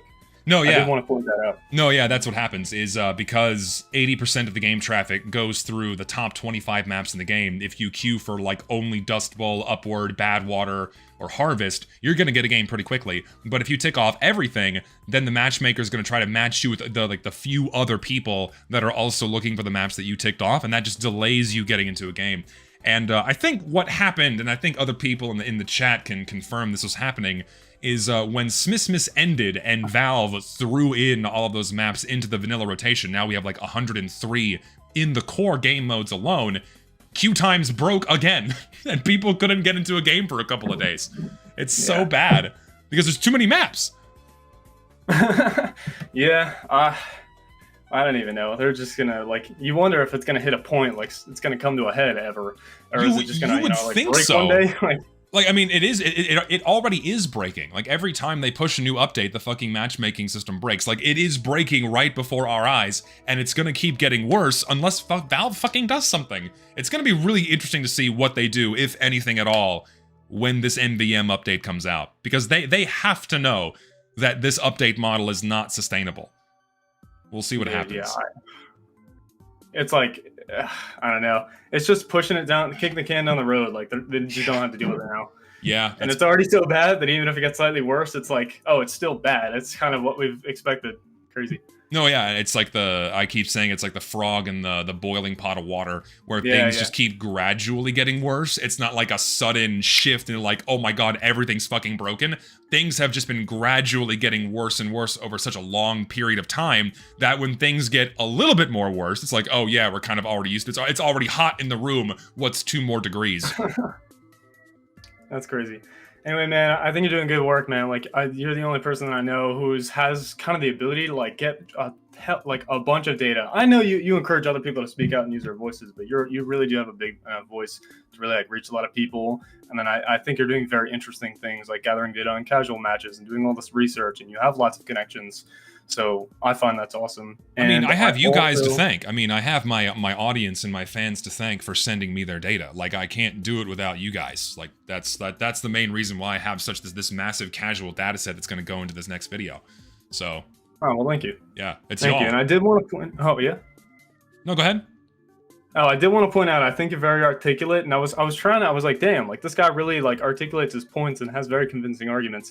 So much so that I, like, really had to, like, take back, like, one day, and I was like, I can't blindly agree with somebody online. I gotta, like, critically think and try and, like, disagree, like, so I don't feel like some, sheep or whatever, or like I don't have my own opinion or ability to think. But, you're seriously, I think it comes from the fact that, oh yeah, this guy was, like, on his PhD program, which I know you didn't get all the way through because, like, academia is, like, crazy now. Horrible.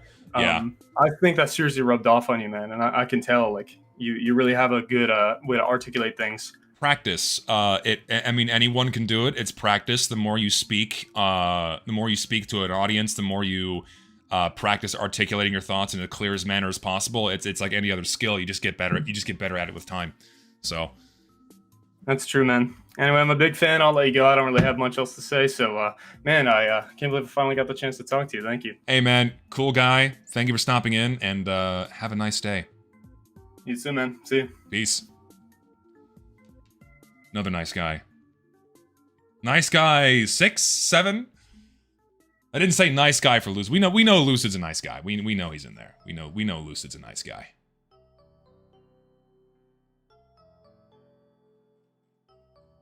Oh, shut up! I hate all of you!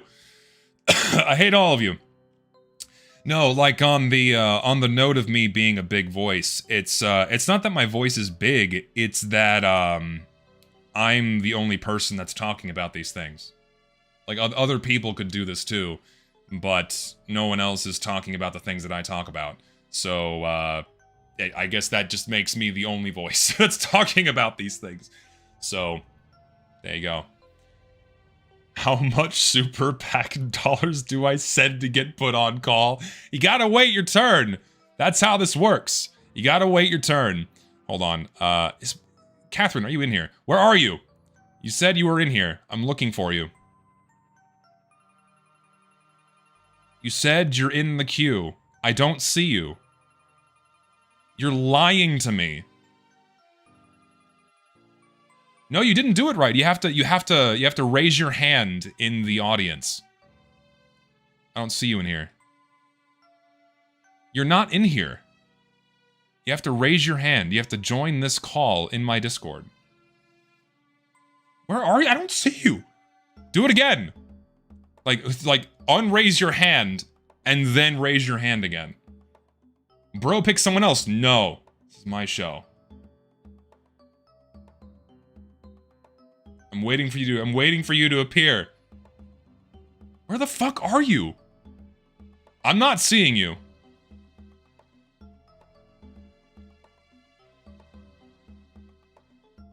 Yeah, you're just not there. I don't know what you're I don't know what you're doing wrong.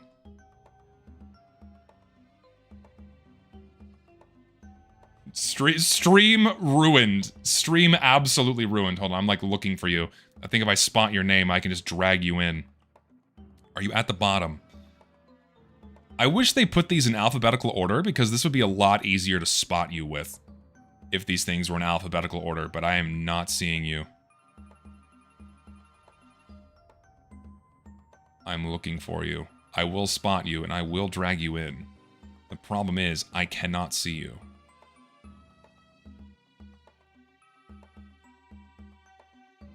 You're not in here.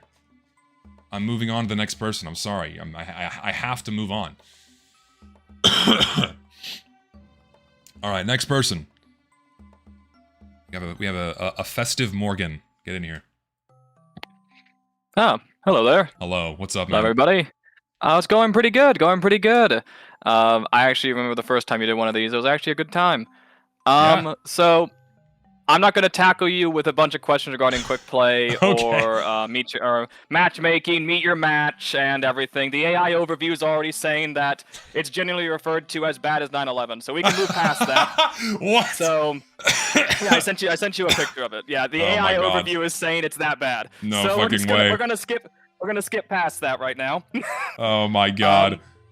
So what I want to ask you about actually is, I'm a medic main. I've been a medic main for going on 14 years now. God damn, I've been son. playing TF2. No, I know. I've Yeah, only played- you're a big medic guy with quite the impressive collection of medic items, I must say. Yeah. And now I wanted to actually approach you with some takes and hear your thoughts on it. Okay, lay it on me. So it's about the vaccinator, and I know there's going to be some hot takes. Oh boy, here Now- we go. Yep. I've always looked at the metiguns, to anybody who's played RuneScape before, on a scale similar to like a combat triangle. Each metagun in function is countered by the active use of a different one. For example, Kritzkrieg counters the Quick Fix. Yeah. The Vaccinator counters the Kritzkrieg. And I'm a firm believer that the Quick Fix beats the Vaccinator. And I can explain why with a lot of reasoning. Now, hear me out. I know this Okay, sounds a little I crazy. am immediately geared to disagree on this, but I'll let you explain yourself. Okay. So the Vaccinator, for its optimal use, the Vaccinator's optimal use, it needs to strictly stick to one person. Optimally, it is made to be a pockets metagun. You That I need to agree stick with. to one person. That I agree. You have with. to stick. You have to stick to one person because of the fact that you are not able to provide shielding. A lot of people look at the debuffs of the Vaccinator and don't take into consideration that one of the greatest weaknesses of the Vaccinator is its inability to share heals. Yes. You cannot give bubbles to people at a rate in which is even consistent or even in a way to like marginally protect your team. Because if you're stuck to one person for too long, you're not really giving them anything, especially if they're already in combat. Because you're already getting hit with the 66% debuff, and then you're gonna get hit with the natural debuff of the in-combat overheal. You're already at a disadvantage. Yes. And if anybody's ever faced a a Vaccinator, I know it's pretty easy to tell who their pocket is just by looking at the scoreboard. They're gonna be right under them. The person that they're pocketing is gonna be right on the top above them. Usually at the top of the scoreboard, sadly, but that's just how it is. So, but if you actually click the Vaccinator medic, look at his healing done. It's actually not a lot of healing. He's not really healing a lot. His number is going to be significantly smaller than any other med, even the stock. Yeah. Even the stock med. His healing is going to be less, even if he's crossbow tanking.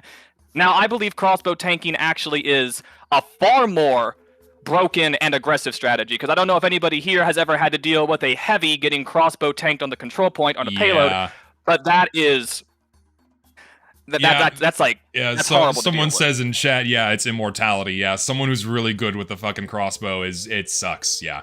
Yeah, but the reason I say the quick fix beats the vaccinator, the quick fix. This is what I'm curious about.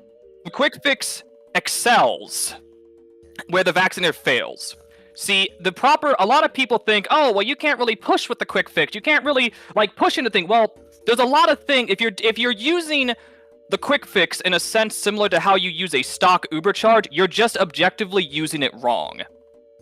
Sure. You're just using it wrong. Well, of course. Because you got to keep in mind, quick fix Uber charge cannot contest control points. I could stand next to a payload quick fixed Uber charged, and it will keep rolling. You're using the quick fix wrong in that sense. The best use of the quick fix is to flash the Uber charge across multiple people when they are low to constantly keep them topped off. Now, the overheal rate on the quick fix is already reduced by 50%. You can maintain everybody at that rate at a significantly faster rate than the vaccinator. The vaccinator is beaten by being overwhelmed. You can do that by keeping more people alive because you will naturally push out more healing, triple if not double if not triple the vaccinator if you use the quick fix. It will keep more people alive, which is more pressure on the vaccinator. It will make it harder for them to push because they cannot keep up with your healing because they're sticking to one person and they try to split the healing. They're not getting any value out of the vaccinator's ability to protect that one pocket. Okay, I can see this. Now, I can see this. And that's basically where a lot of that power comes from with the quick fix. Because, like, again, the weakness of the vaccinator is its inability to heal. The healing that vaccinator does is not enough for a team. It's very selfish. It's a very selfish metagun. It's very easy to keep you in your pocket alive, but if you're able to tear apart the other members of his team or keep your team alive, you have a significantly higher chance of overwhelming him because your raw healing output with the quick fix will beat the vaccinator. No, sure, I agree with that. But I think the big contention people have is that in your typical game of Team Fortress 2, people are just not that coordinated. You know what I mean? Where if you have someone being hard pocketed by a vaccinator medic, and then you have some typical user of the quick fix, even if they're using it as correctly as possible and spreading the heals around and keeping a lot of people alive, they're not going to coordinate and put pressure on that vac medic in his pocket to actually be able to deal with him.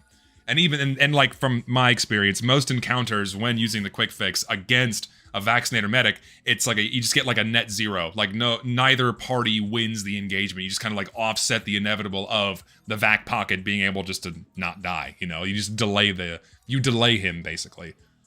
Now that I will say, that is part of one of the things I will agree with. It is about delaying him and stalling him. In a sense, it is a much better tool, especially if you are on defense. It can work on offense but it's much better on defense. Yeah. Regarding that, because the thing I will agree regarding the vaccinator is, unlike the other metiguns, see, you can interact with the medic in a sense. Like if he's building stock Ubercharge, you can take him out before that point. It's a lot easier because he still has the 150. Same with the quick fix Kritzkrieg. Already baseline, you're having to deal with a lot more difficulty when they are using the vaccinator because of that passive resistance. Yes. And then the bubbles and everything. Yes. So that I can understand. I feel as though my personal opinion on it, at least based off like my experience and just looking at the numbers on it, every other metagun can be answered by like pressure on him. The vaccinator is a lot harder. It does require more coordination to take him out of the game. But I found that the consistent way to beat him is with outputting more healing than he is. Because again, people are saying you got to make a video about this shit, man. You're a 14-year seasoned medical main. I think this is ripe for a video topic that I think you could do really well on. I was actually considering that. I actually was considering trying to share this information because again, I understand the vaccinator has its issues. I'm not saying this weapon is any way fun to fight against. What I'm just saying is that the quick fix excels at everything the vaccinator is weak at. Vaccinator excels at being a selfish, single pocket metagun. It is designed to keep a person alive. It is not designed to keep multiple people alive or protect multiple people. No, and I agree. The quick fix is designed to keep multiple people alive. You need to flash the Uber. You need to keep people going because even through the reduced healing rate, the quick fix will always beat a vaccinator's healing. Yes, I also Like, agree with that. consistently. I also agree with that. The even though like in terms of raw numbers, all other mediguns are going to out heal the quick fix. It's that fucking damage resistance that is so high that if you just aren't focusing that pocket enough, and if you don't have enough people focusing that pocket enough, they just don't fucking die. It is And I will tell. brutal. And I will also give this as a tip to people who are struggling against vaccinator medics. Use the Machina. Fully charge body shot the medic. Just fully charge body shot him. If he's not protected, even with bullet resistance, you drop him. He Third dies. degree. Third degree also. Third degree is great. I love the That's- third degree. it The is- third degree, as a medic main, when I see the pyro run at my pocket with the third degree, that shit wakes me up, like, instantly. Like, oh, Christ. It is When I see Oh, that little man. yellow axe tip, like, oh, God. On more than one occasion, I have pissed off a vaccinated medic by just throwing myself at them with my third degree until I crit them, and it's so fun. Oh, no, it's great. That's also another option. Third degree, fully charged body shot with the Machina. Yes. Um, Or spine. That's get another lucky. thing. But yeah, I will say anybody who is fighting a vaccinated medic, give it a try. Go quick fix into him. You heard you it will from the see that expert you- here. You will notice a significant stall, and he'll need. The thing about it is, they will need to answer you because if you don't die, they can't push, and it basically puts them into like a stalemate. And it's a Yes. very, very powerful tool. How much time do I have? Because I had another medic point I wanted to bring up. You have 24 seconds, but I'll let you make the point. Okay. So I will say another thing for the one thing I wanted to mention. It's a weapon I absolutely love. It is the Solemn Vow. There's always been one little there's Yes, only one little dude. tweak. Yes, I've- dude. I fucking love I the love- solemn vows so much because I use syringe guns, and when I'm like, can I kill this guy? Okay, I can, and then I then I just fucking chase after him. I love doing that. There's one change I would love to make to the Solemn Vow, and I've heard points of contention about it, and it's nothing big. I'm not doing anything massive with it. Okay. It's that when your beam is connected to your patient sees what you see. Basically, your ability to see what the Solemn Vow gives you is shared with your patient when your beam is on them. I did not know that. No, that was my suggestion. That is something that I would like okay. to see. And some people say that could be too much. That could be too much information. Well, I want to ask what your thoughts on something like that are. Let me think. Because to think about it, the sense of like, the medic can already actively relay this information. If I'm healing somebody and I look at a soldier, that soldier's 160. That soldier's like 200. That soldier will die to a direct hit. This is information I can actively already relay to my team. Giving the beam, like having the beam connect to them and automatically share this information kind of gives it a bit more value, I felt. That's because it's already something the true. medic can do. That is true, and it would give a meaningful buff to the item. There is one point, however, that was generally made, is you pocket a sniper. Yeah, and that would be annoying as fuck. Because if the sniper can always see what your health is, yeah, the that sniper would may be- assume, oh, he's at 200 because he's looking at a soldier, but if you're pocketing the sniper, he can automatically see, oh, he's at 150, I can just body shot him. I think that one fact alone would be enough to say it's a bad idea. Just being able to see everyone's health from across the map would be really That was strong. the issue. That was the one thing. Because you can because- technically in function it still works the same, but it's a lot easier. Yeah, because Yeah, like for the sure, idea with a solemn vow is like the medic gets the information, but then it encourages further coordination and communication for the medic to then relay that information to his team and the person he's healing. Yeah. Much like how Yeah, the 'cause it's spy not- is meant to relay information with his team based on what he's seeing behind the enemy lines. So Yeah, or call out Uber charge if you're looking at this medic, or make call a out pick people's with his health revolver. that is low and what have you, and that sort of thing Yeah. too. So honestly, I think it's a bad idea. I think it'd be too strong, especially I mean, with the that's sniper example. Yeah, the sniper example is really the only major hindrance I can think of because, again, the Solemn Vows information is strong. It genuinely is a very strong power to actually see active Uber charge, current health, knowing what fights you can take on. Yep. That is true, but then you have like the issue of like most people in TF2 don't actively communicate that way. But then when you have the one medic that does, oh shit, it's a game changer. Yeah. But yes, I do very much appreciate the opportunity to get to talk with you on this. I'm very passionate about the balance of medic in his position because the game is kind of shaped around him in a big sense, especially Oh yeah, for sure. in his ability to play the game. And I've always loved off meta builds because I don't like one off meta, you know, vaccinator, not vaccinator, stock Uber Saw Crusaders crossbow, every medic runs it. I know one medic build I've been seeing is Overdose Vitasaw Vaccinator. Vitasaw? I know that sounds hard. Yes, Vitasaw, because of the fact that you are able to start one of the weaknesses of the Vaccinator is having no charges. Starting off a life with a charge or two already pre-built puts you in a position to where you can passively get more. Okay, I follow that. And the 10% minus health doesn't really hurt when you have the Vaccinator because you already are taking 10% less health. That is true because you have the added resistance to it. That's a good point. And not only that, because you build Uber so much quicker, you have the Overdose to get you in and out of places. True. So true. It's a very it plays into that Vaccinator's very selfish play style. But yeah, that was just my thoughts on it. People are saying make the video. Make videos. You have a lot to say. Oh, thank you very much. I really do appreciate the opportunity. I hope everyone has a good time tonight. And thank you again, Zesty. You have a good one, boss. Yeah, man. You too, dude. Take care. As to you. Thank you again. Festive Morgan, everybody. Nice guy. Set limit to 5 minutes? No. I will not. If I'm enjoying the conversation, I'm gonna keep it going too. That man should seek professional help when he was chill. Why does he need professional help? What do you mean? Why does he need professional help? Why did my music stop? Is it over? Give me something else. What do you say? Yeah, okay, we need 20-second limits on people's calls. 20-second limits on people's calls. No, I'm not doing that. Ah, there she is. Get in here, Catherine. You were asking to get in. I got you now. Oh, okay. I'm sorry. There you are. Hey. Hi. What's up? I'm at work. Why are you calling me from work? Because I'm sitting in my office by myself. What do you mean? Okay. What's up? Can I join your stream on Sunday? No. Because I'm doing it on my friend's channel. Rude. What? I will not say slurs. I'm sorry. No, for the record, I've known this person since I was 14. Yeah, 14. So yeah, it's been almost 20 years. Oh my god, I'm so fucking old. Oh, it's brutal. Could you imagine? That would not. Oh, we're not friend zone. He said no. What?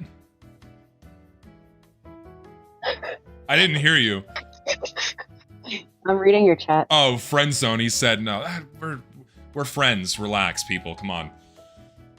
We're friends. Relax. Two boomers. Two boomers. We're not fucking boomers. God, we're in our early 30s. Stop it. God. Lore dump your friend on Metroid lore. I've heard Lore dump Metroid lore. I've seen all of the Bionicles. Listen, she's heard my my autistic rants about literally everything over the years, from games to Bionicles to TF2, literally fucking everything. Okay. Remember, I introduced you to TF2.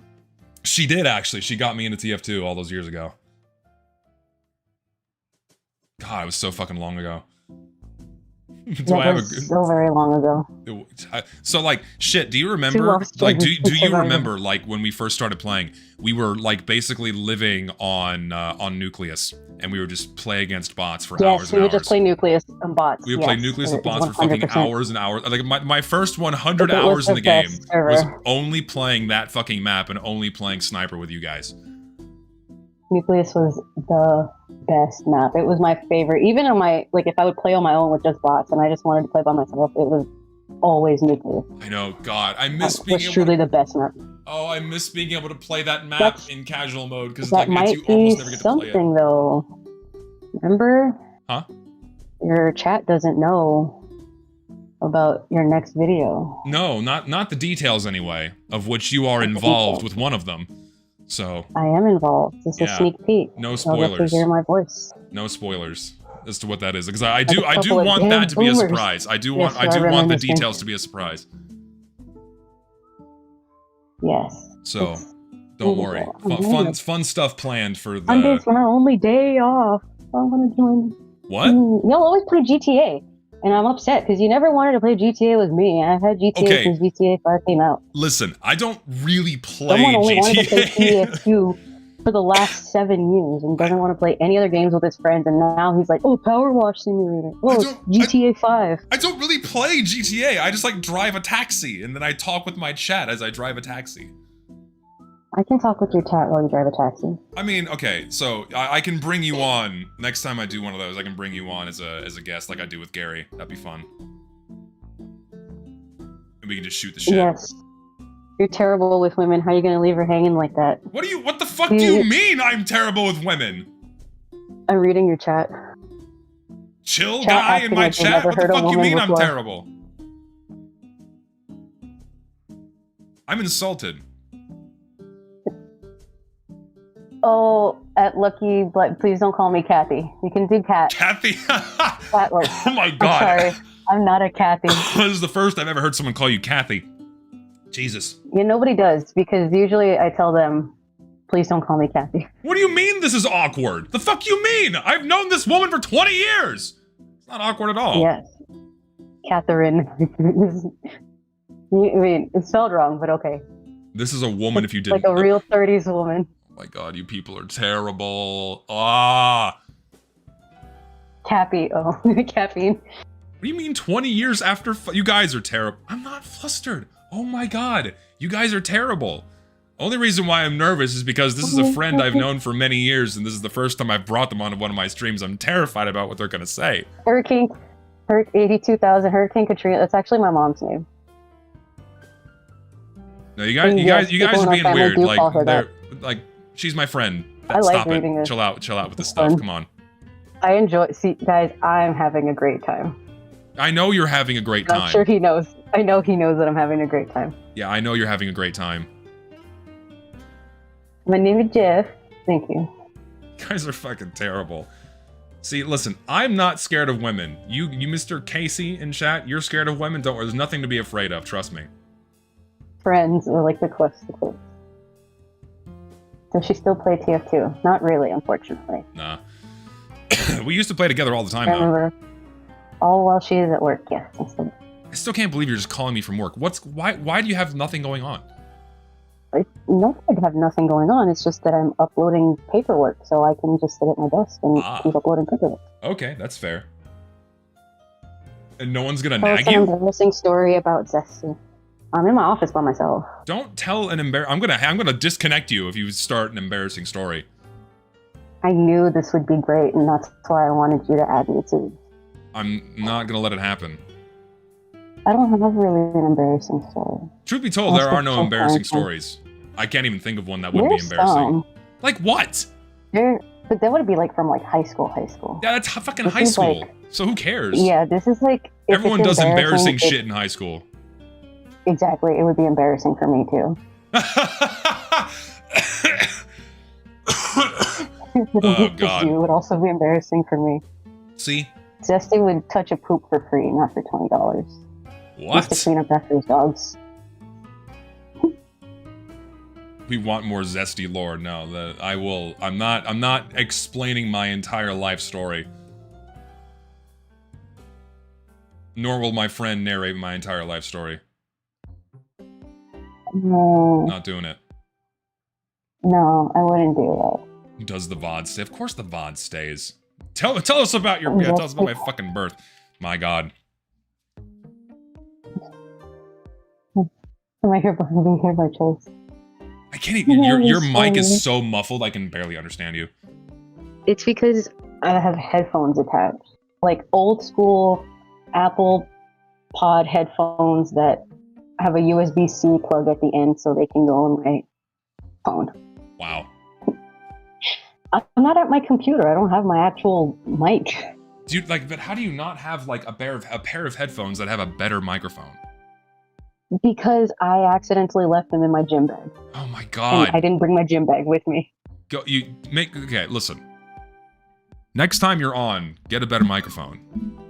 Next time I'm on, I'll be at my actual computer. Okay. And not at work. Okay. Alright, so we're good. Good. I just worst game mic compression. Your mic. It sounds like you have a pillow to your face and you're speaking through a pillow. That's probably accurate. I mean, these headphones were only like $5. Oh my god. Dude, okay, that's a funny story. So, like, I went to Dave & Buster's, and one of the prizes was a pair of shitty earbuds. I'm like, you know what? I have all these tickets that I got from shitty Dave & Buster's. I might as well walk away with something. It was the cheapest, crappiest pair of earbuds imaginable. It was like 500 tickets. These things, the static and the crust that would come through the speakers when you plug them into a phone, oh my god. Robbery. Anytime you touch the wire and it would like... Yeah, it sounds like someone's getting electrocuted. Now we sound like actual boomers. What do you mean, really boomers? show our age, talking about wired... Not boom, but talking about What wired do you mean? headphones. People still use wired headphones. Like... Yeah, but they actually have good quality now. So? I think it's for me. I don't like Bluetooth because like I prefer tethered. I don't have to like charge extra things. I don't have to worry about like the connection getting fucked up. I like having everything wired. That's just me. Oh, yeah, I use wired headphones at home and my ones at work. But yeah, usually when I'm on phone calls, it's with the Bluetooth.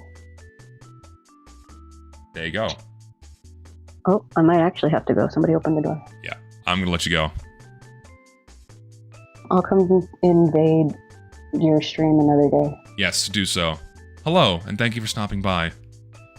Thank you for having me. All right, have a good work day. I'll talk to you later. Bye. Bye. Bye, chat.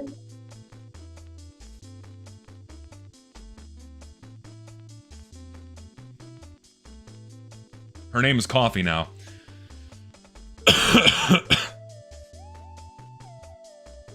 It's so weird. Like, whenever someone I've blocked joins a stage, apparently it like gives me a warning or a notification. Like, do you want to keep going? Because someone you blocked? Like, what the fuck? I don't give a shit.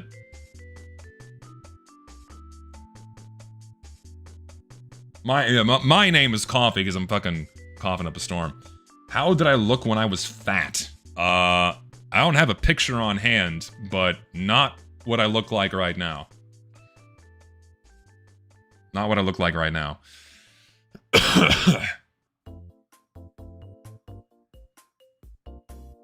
You honestly got better with age. What the fuck? I mean, ideally, that's like striving for improvement over the years. Striving for improvement. Hang on, I'm gonna take a quick break. I'm gonna go get some more water, and then we can keep going, alright? So I'll be right back. Give me just a few minutes.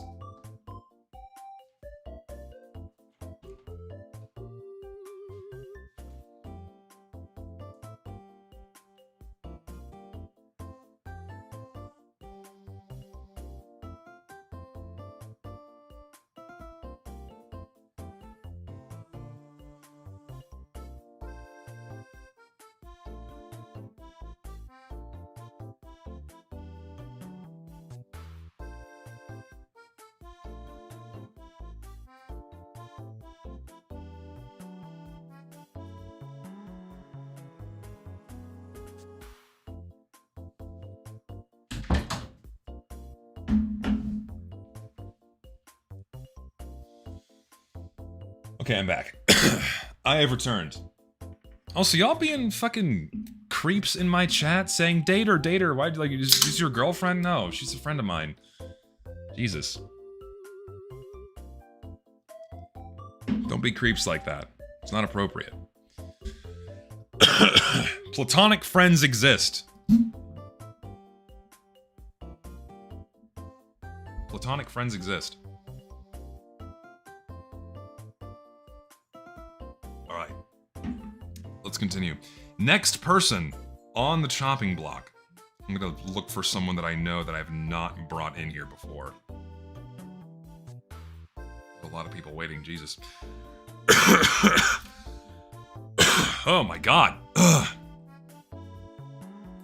I'll just bring the next in line. Hello. Oh. Zweerons. Yo. Hello. Hi. What's up, man? I wasn't expecting that. It's going good. So yeah, I'd just like to say that I very much appreciate your common sense and very high quality videos, and you're the only reason I care about TF2 because I don't even play the game. I just find the discourse entertaining. Well, thanks, man. I appreciate that. Yep. It's interesting. You represent a significant chunk of my audience of people that just like to watch content about Team Fortress 2 because they don't play the game. They just keep up with the discourse and like it's fun to watch and look at. That's interesting. It's interesting to like finally meet one of you guys out in the wild. Like, have you ever played Team Fortress 2? Oh yeah, I think I have 30 hours on the game, but Okay. I only like first played it back in like 20. I think I played it one time in like 2020. Okay. And then I played it for maybe like 30 hours back in 2022. Gotcha. So like, what keeps you coming back to TF2 content? So, well, first of all, I have notifications on all your stuff just because I find like the way that you think about things, like your analytical like approach to things and your just overall finesse with, you know, data collection and well, thank you. High quality videos and stuff. I find that kind of content very interesting. So, I mean, the fact that it's TF2 specifically isn't super interesting to me, but I also find the drama pretty funny. Just, yeah. If you're watching Soy Smith, you should go take a shower or something. I don't know.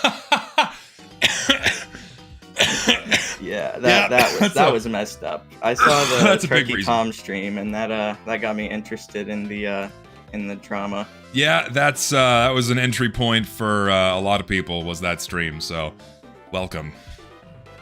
Yeah, so, and about chocolate, I like dark chocolate with marzipan. Yes, Marzipan's thank good you. stuff. That fucking thank you. That was one thing I forgot to mention earlier. It's like I showed this on stream last time. Is I fucking love chocolate covered marzipan. Where's my brick? Where's my fucking brick? Hold on. It's in here. I gotta show my brick. Where is it? No! Here it is. I got my brick right here. I got my brick of orange flavored marzipan covered in dark chocolate. Oh, I fucking love this shit. That sounds so good, bro. I gotta get some of that. Dude, the like the Ritter Sport bars with the red wrapper, you know? I don't think so. The square ones? Have you had those before? No, I've only had like one kind of marzipan. It was just because like my mom got like this random bar of chocolate with marzipan, and I don't know. Dude, I just like the taste of marzipan. These sell in a lot of places, so look for Ritter Sport, Ritter. They have a chocolate-covered marzipan bar. It is so good. They are fantastic. Cannot recommend those enough. Those are my favorite. Like those are my go-to. Wait, no, like that is generic. the one. That is the one. That is the one. See? That's the one. See? Those are fucking great. I never maybe memorized the brand, but that's the one. Mm-hmm. They got a bunch of other really good flavors too. Like my favorite one is they have just a chocolate covered biscuit flavor. Like it's just like a normal butter biscuit covered in the chocolate. Oh my god. Even though it's so simple, it is fucking delicious. You gotta try that one. All right, I'll be sure to do that. I guess that's one good chocolate thing we have here. Yes. That is one thing we get right.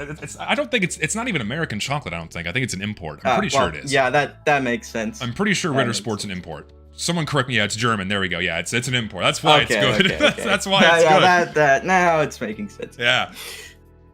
So, I want to yap a little bit about a game in a similar position as TF2. Sure. With neglect from the developers and then the community's reaction to the neglect. I mean, this is my autistic obsession. This is the thing that I've played for, what has it been now? Like 12, coming up on 13 years. It's Pixel Gun 3D. Pixel Gun? I've never heard of this. Hold on. I'm Googling it. Go ahead. Keep going. Yeah, so Pixel Gun 3D first came out in 2013, and it just stole a bunch of Minecraft assets and like added guns, right? That was the whole idea of it. They made it a few months before Notch took them down. I mean, they were lucky this was before Microsoft, or otherwise I don't even think the game would have been allowed. Like, they would have been freaking sued. Yeah, but Notch just asked them to change some stuff. Go ahead. Yeah, it's I'm looking at some pictures on Google. It is eerily similar to Minecraft in many ways. Yeah. So I mean, the images that you see probably aren't even on the same caliber as it used to be. Yeah. But nowadays, over the 13 years that it's existed, it's had a constant decline. And I think nowadays, I don't think any of the original developers even work on the game anymore. Like, I think it's just, some people, like, okay, they got bought out by this giant, like, conglomerate called Nexters. They're responsible for, like, their GDev. Nexters is, like, a subsidiary. Okay. They're, responsible for 99% of the mobile slop, like all those weird mobile game ads you see. They're responsible for a lot of those. Really? And yeah, the game's just it's been rough. And the community, what's left of it, which is only about 10% of what it was, I'd say. Like, how many people still play? Like, are there published player numbers? Yeah, I think. Well, okay, here's the thing. It only recently came out on Steam. It came out like a year or two ago on Steam. Okay. I think it was a year ago. The release did not go super smoothly, but I think maybe there's around 1,000. A lot of game modes just have no players at all. But it's got 1,300 people right now. It's pretty significant. Yeah. But it used to be a lot more. There was a time where it was the #1 paid game on the iOS store, above Minecraft. Wow. Yeah, so a lot of people quit, but the I think what was I gonna say? So what's the downfall here? Like, what are players griping about? What's the deal? The downfall is Pixelgun 3D now. So you talk about like how the art style degradation is with TF2. Yes. Imagine that, but like way worse. Like, if I could send you like the newest weapon versus like an older weapon. Yeah, if you I think you should still be able to send me a message request or DM. Yeah, wait, let me quickly grab I'm curious now, and I can pull it up on stream. Okay, here we go. Okay, so this is one of the newest weapons in the game, and I'll also send an iconic weapon, which is older. Let me find. I sent you. Okay, there we go. All right, so this is one of the newest weapons. Let me find. I guess I'll do the anti-hero rifle.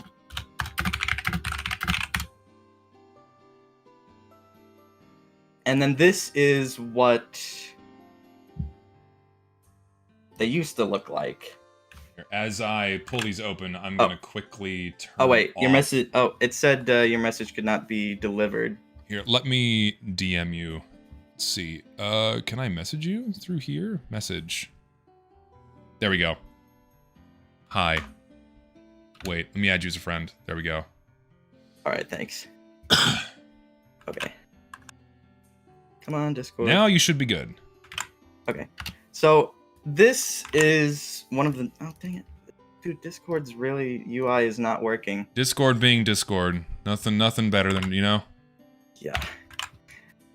So yeah, okay. So you can see there's no more outline. A lot of the details are removed. It's just like simple blocky. Oh, like, this that's is interesting. Hold on. Unrecognizable. I mean, I don't even have time to get into like all the issues, like, but I mean, this is surface level, right? This is. Yeah. So this is old here that I'm showing on stream and right then now. If you look through Pixelgun 3D ads, they have the same like Nexters thing where it's like. A lot of them are really weird, like in a bad way, in the way that I don't really want to describe, even though it's a children's game. Sure. And that's how a lot of their ads are. You know the kind. Yeah, they rake in youngins and whatnot. No, I get, because I can instantly see, like someone said, Soul versus Slop. I mean, yeah, you can see like the level of detail in the eye for making it more stylized is very evident in the first picture, and then the second one, it's voxels and cubes and neon colors. Yeah. I am a huge fan of the old art style, which is why me and some friends are actually working on our own version of the game with like the old assets and stuff. So yeah, there's that. But yeah, I don't know. And then what's remaining of the community, like I was gonna say earlier, is you've got people in two camps basically that are fine with the current game, which are usually newer people that are just there because I like grinding, I like watching ads, I like going on every day and watching ads to get to my weapon. Oh, so it's one of those. It's one of those things where you watch ads, get in-game currency, or get weapons, kind of thing. Like the best way to do it is like to get on every day. You have to have a mobile account to get the most out of your account, so you can watch ads and stuff. Oh, it sounds awful. Yeah, and for the you have the other camp, which is basically people that think the older game was better, right? Yeah. And which is true. The older game was better in a lot of ways, especially with the art style and stuff. But I don't know, it's caused this thing where the only videos that like get any views anymore are like the downfall of Pixel Gun 3D, and like every other week you get one of these videos, and like there are these people that like have a vague memory of like what the old game was about and stuff, but like they don't actually like, they get a lot of inaccuracies, and sometimes it feels like they too heavily favor the old versions of the game too, because they were very flawed too. They were very pay to win. Sure. They were very unbalanced. No, yeah, people are saying this all sounds very familiar, and it sounds like there's a bit of a gap in that content sphere where someone could step in and give a detailed history on all these things. Right, yeah, and that's what I want to do. The problem is I know so much that it's like, whenever I make a video, it's gonna have to be like 4 hours long. Hey man, I did that. It worked out fine. That's true. That's true. That's an awesome video. I enjoyed that one.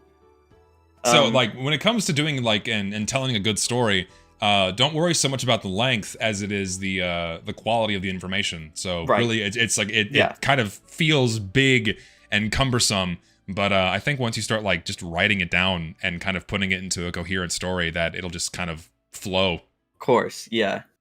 One last thing. There is a subset of the community that does they do like mod the old versions of the games and stuff, so they work online again. Yeah.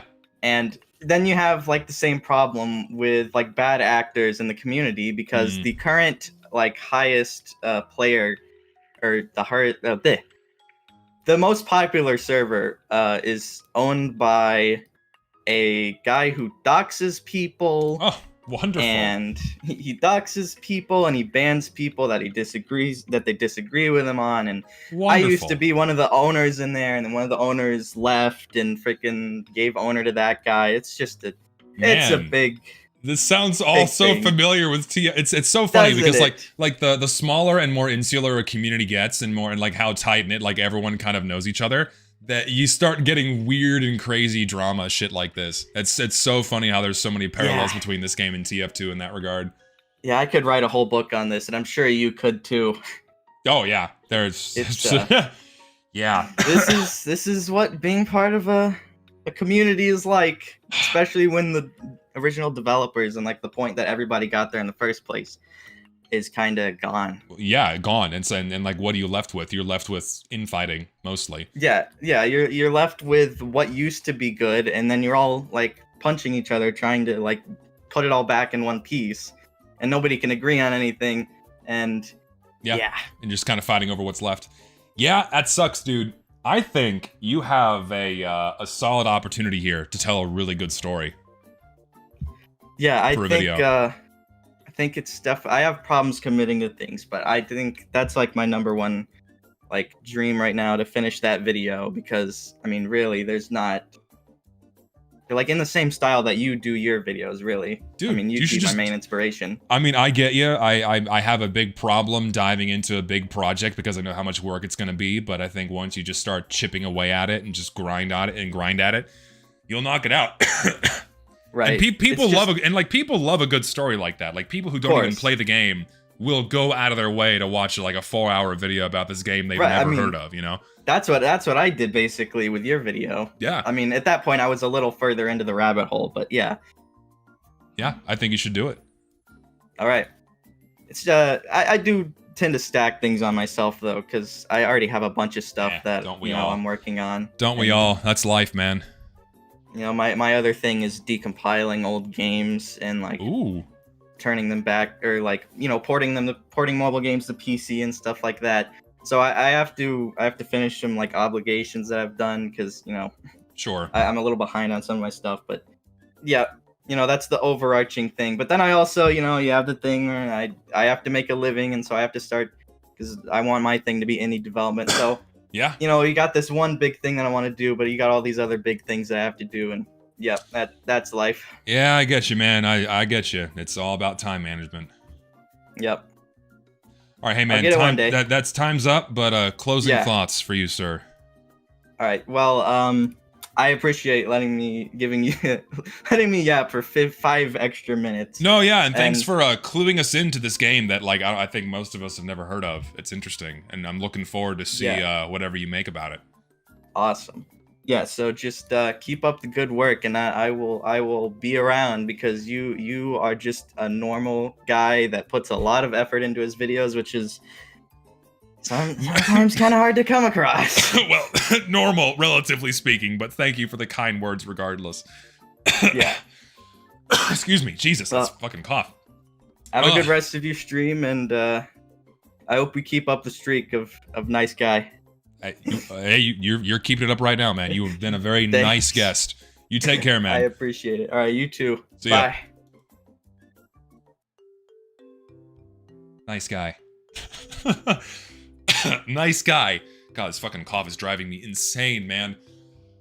Oh, I'm so over this. Oh my God, stop spamming my fucking chat. Jesus, you've sent the same message like 100 times.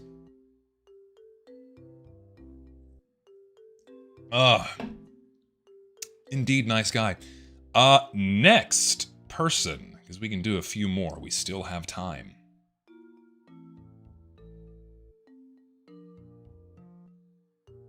Nice, the nice guy streak keeps going. That's the thing with these streams, man, is people are chill. People are indeed chill. I like this guy's name. Cockzilla. It's a wonderful name. No way. No way. You can hear me, Zesty? Yes, hello. Hello. What's up? Listen, I want to give you your flowers. Wait, you if want you have time, I story real quick. Okay, go ahead. And so we both in the same generation. So Okay. you born, I believe, in 84, or Yes. and I born 85. Yeah. So we in the same age bracket. Yeah? And we're not old. Listen up, we're not old. No, we're not old. We in our prime. Yeah, he So, 94 and 95 is what he meant, not 1884. Yes. Yeah. 94, 95. Yeah. Yes. I'm sorry. No, you're good, man. I think your internet cut out. His internet died. 2010. There you go. Okay. 2010. Oh, you're back. We can hear you And- again. Oh, I'm sorry. Yeah, your We both internet start cut playing out for a second. TF2 we both start playing TF2 at 2010. So Yes. I remember everything that you tell. Everything. I remember that feeling. I remember the double cross 24/7 server. How fun that was. I remember all the fun at just casual game. You know, just community servers. Valve servers. I like play duels. Yeah. So just for fun, not for competitive experience, but just for fun. It enhances my love for the game. Yeah, exactly. So I remember everything, and I believe 2014 is my big break. Mm. I just get tired of the game, and I have my life stuff. So I just leave. Yeah. And I live for the long time. Yeah. And I want to give you a big thank you because I come back in Team Fortress because of you. Oh. In 2023, I just doing my work and I doing my other stuff, and I just on YouTube clicked one of your videos when you rate some items, I believe. Yeah. So I nonchalantly click and watch the whole thing. Some hours, doesn't matter. So and I think, what? Stop! This guy is playing TF2, and I'm not. I want to play with him. I want to play with people like this. Yeah. I miss this. I miss the people like this. I miss this time, and I miss everything about it. No, So yeah, I get you, man. I started playing TF2 again, and I just log in and I just download the game, and bots. Yep. And bots just shock me. Yep, that's the experience many people had. Yeah. And but nonetheless, I continue playing. I watch your videos because you are the person that I connect with the game the most. So, and I doesn't need anyone else because I found everything that I need, that I lost, that I lost through this time about this game in your content. Yeah, so I think since I get a lot of guys like you as well, where I think a good majority of the people that play TF2 now, and especially those that make content about TF2 now, they're not old heads like us, so they don't have a lot of these older experiences. They don't remember the game how it used to be and the deeper connection that they made with other people around them that experienced it back then. And so when they go and look at this kind of newer content, it kind of feels...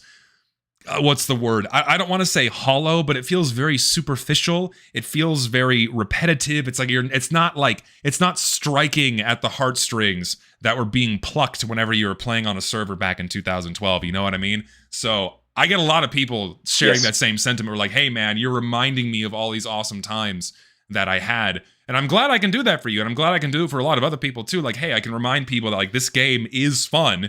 When you find those small nuggets of when the game is fun. So I'm happy you like my stuff. Yeah.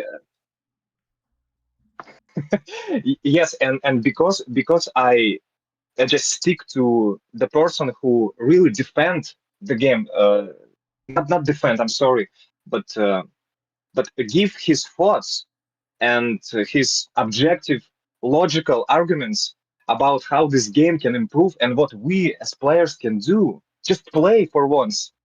So you just have free time, you log in and you play, and you find the people like in your community and like just anywhere in the world, people like like-minded individuals who wants the same, who just enjoy the game and who does not want this competitive stuff, which is fun sometimes, but just TF2 gives you an opportunity to just forget about everything and just flow. Yes. And just have fun. Yes. And I'm like, dude, like you're hitting you're hitting the main reasons why I always come back to this game, because it's not just like an escape, right? Because like a lot of video games are like a form of escapism. For me, it's like so much more, because you can really make real friends with people, like genuine interactions. It's such a social experience that it's so immersive with the other people you're playing with. It's so much more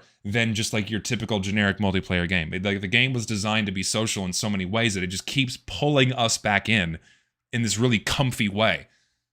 And like I can't get that anywhere else. Literally no other game provides that same level of interaction that TF2 does. Yes, and Team Fortress just does that better than anything else, and I feel like no other game in the future can give us that feeling. No, yeah, because the game I try to grab. Go ahead, sorry. I want to say that I just try to grab that feeling for the amount of time that it amount of time that I can grab that feeling. Me too, and that's why I make my videos, is because I want to preserve that feeling. I don't want that to go away.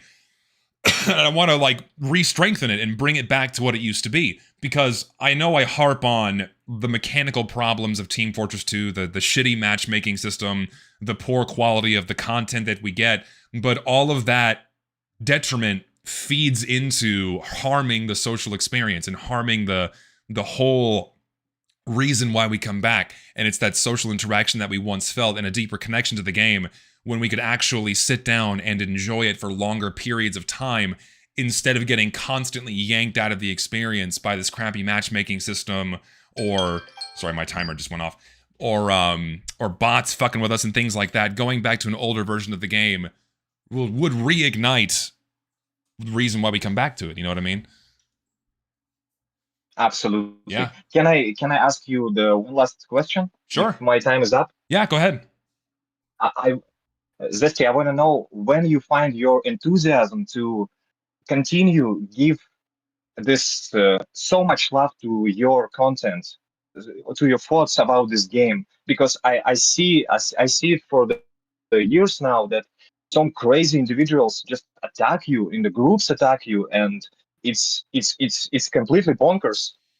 So I really appreciate your time and effort and love to this game.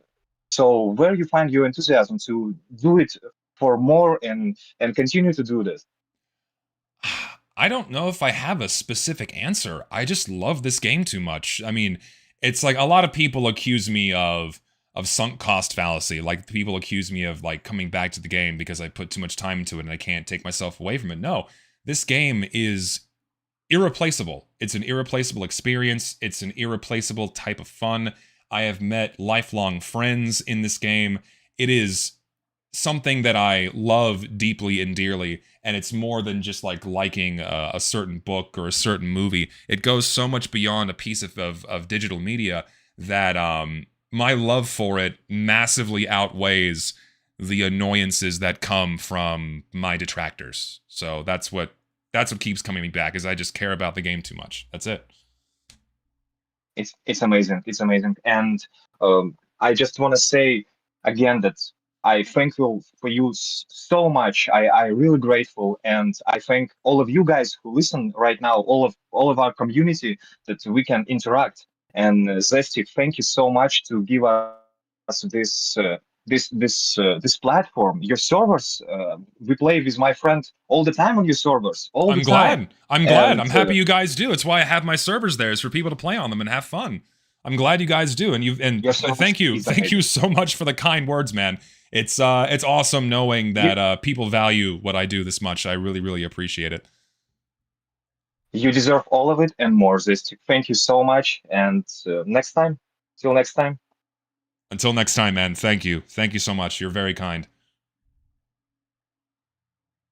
Very nice guy. Very, very nice guy.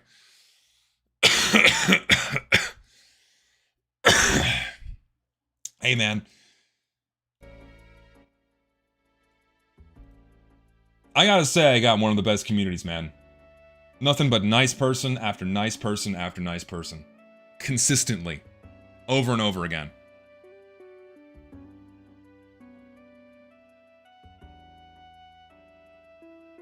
I got the nicest community. I really do. I have the best community. What else can I say? You guys are awesome. Thank you all for watching, and thank you all for being so kind. Seriously. My face itches. Don't jinx it. Well, there's always going to be a non-zero number of spurgs. That's just inevitable. It is just inevitable. A community is the reflection of the streamer. I mean, typically what goes on in here, we usually have a pretty good time. Usually. Will the nice guy streak continue? We're gonna find out. By the way, yeah, but apparently we're all worse than Nazis or something. Do people ever donate for you any video games, not just game code, but an actual game copy? Yeah, people have given me copies of games before, very kindly. Very kindly people have. Ugh. I am a chudling pick-me, I agree. Oh my god, I am so tired of this fucking cough! Ah! Fuck. Alright, I'll bring you in, Meatwad. I'll bring you in, buddy, you've been asking. Oh, shit. Hello. Thanks for picking me, yeah. What's up, buddy? They were talking about all the shit with, like, pubs, you know? Yeah. I started playing TF2 back in 2015, and I was only there for a brief period. A little bit before the Gunmetal update. Yeah. But pubs were so damn fun, man. Yes! But the fucked up thing is, when Meteor Match happened, I just kind of stopped bothering to play classic pubs because I just kind of accepted it, you know? No, me too. I almost completely went to community servers after a time because it was never the same ever again. It's weird to say because back, I think maybe in 2020, when TF2C got its fight or flight update, I think it was. Yeah. That's when I joined back, and I kind of realized that I was missing that pub experience of just regular ass community servers. And so I started going back to TF2 to play it like that again. No, yeah, and and awesome. that was like a big core of what I played from 2018 to 2023 was a lot of community servers, like back when creators.tf didn't suck shit. Dude, and I remember that. That shit was so weird. It used to be a really good server base. Like there were a lot of good community servers that would come and go, and that's where I spent a lot of my time. And then you know, once the bots kind of got dealt with, a lot of those servers kind of went away, and other ones kind of died as the years went on. And but I just try to avoid casual holy shit! as much as possible. Rubber Ducky brought up the fucking Face It thing. I'm sure you remember that, right? Yes, of course. I made my videos about it. Yeah, all that was. They just nuts. copied how casual it was on release, but they like made it more official. I don't know what the fuck they were thinking. Well, I think what Faceit was doing is they wanted to use TF2 for their I can't find my words, Jesus. They wanted to impose they wanted to impose their monetization models for Team Fortress 2 in the competitive matchmaking structure like they do for Counter-Strike and all these other games, right? Their monetization models only work for skill-based matchmaking, you know, organized teams of 12v12. That's the only way their model's going to function. Like their models could never be appropriate or function for a classic pub environment. It's just incompatible. And that's why people greatly disliked it. It's because it was what Meet Your Match was like on day fucking 1, and that's not what people want. And that's why it died so quickly. And they attempted to like make tweaks and adjustments, but it died because it just wasn't what the people wanted. They wanted the classic fucking pub experience. It's just because casual only stuck around like that because it's the big play button on the main menu. Yeah. If people weren't actually funneled to casual, nobody would play it. It's generally just the fact that there's so many people going through it. And that's kind of why quick plays works so damn well. Yeah. It's because it just put people in servers, left it at that, you know? Yes. No broken MMR, none of that bullshit. And also, nobody talks about the loss of arena mode. I like arena mode, okay? Yeah. Okay, could you please add arena mode to the servers? You have Lumberyard, you have I'm iffy on arena mode. I'll consider some it. People like it. I know some people do, but personally I don't. I'm not a big fan of arena Asteroid. RD Asteroid. I know RD Asteroid is incomplete, but damn it, I love that little mode. You know what? Since I have Cactus Canyon on there, I guess I'll put Asteroid on there. Thank you. I was asking for this for months now. I'll make the change. I'll put Asteroid on there. Hell yeah. They have this Redux version. It's kind of crappy in terms of the remake, but it's serviceable. It doesn't have the dev textures or anything. Okay, it's just basic, you know. I can make that change. On the main page. I can link it to you, actually. Yeah, please do. I will. I'll put it on the servers. Asteroid is a nice mix-up. It's nice to have occasionally, you know. Yeah, that's true. I may also consider throwing on something like, someone says Off Blast. I might toss Off Blast in there. I remember playing Off Blast some years ago, like on my dad's Steam account. It was some weird thing. I couldn't access my computer for a while. And just playing TF2 on a fucking community server in arena mode, it's just so damn chill. No, yeah, I think what you don't have in Valve servers like you do with community servers is with arena mode rounds can happen so quickly that your typical best of 3 would be way too short for a casual matchmaking system, so it would suffer the same fate that De Groot Keep does, where your typical full game of De Groot Keep is like less than 4 minutes. Then that fucking sucks. So like arena mode would be even worse. And so why arena mode works so well for community servers is because you have the 45-minute map timer. And as the people are chilling and waiting for the game to end, people are all talking with each other and like narrating and like, you know, having a good time watching the other people duke it out until the very end. Yeah, and having all talk on in a game mode like that cannot be fucking beat. It's hilarious. I never understood why people turn off all talk like that. It can be cacophonous. It can be cacophonous, and I can kind of understand that. But most of the time, my experience with all talk is it's never that bad.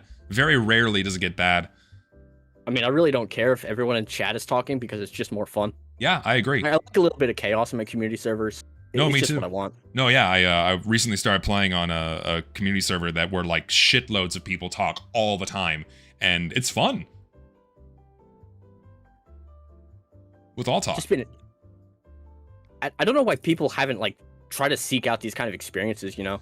I think your server and like a couple of others that just run regular ass quick play rule set, and everyone else is just these weird semi-custom. whatnot. Yeah, I think the two reasons for that is the one reason you said a moment ago is that most people take the path of least resistance, with everyone just being funneled into casual mode.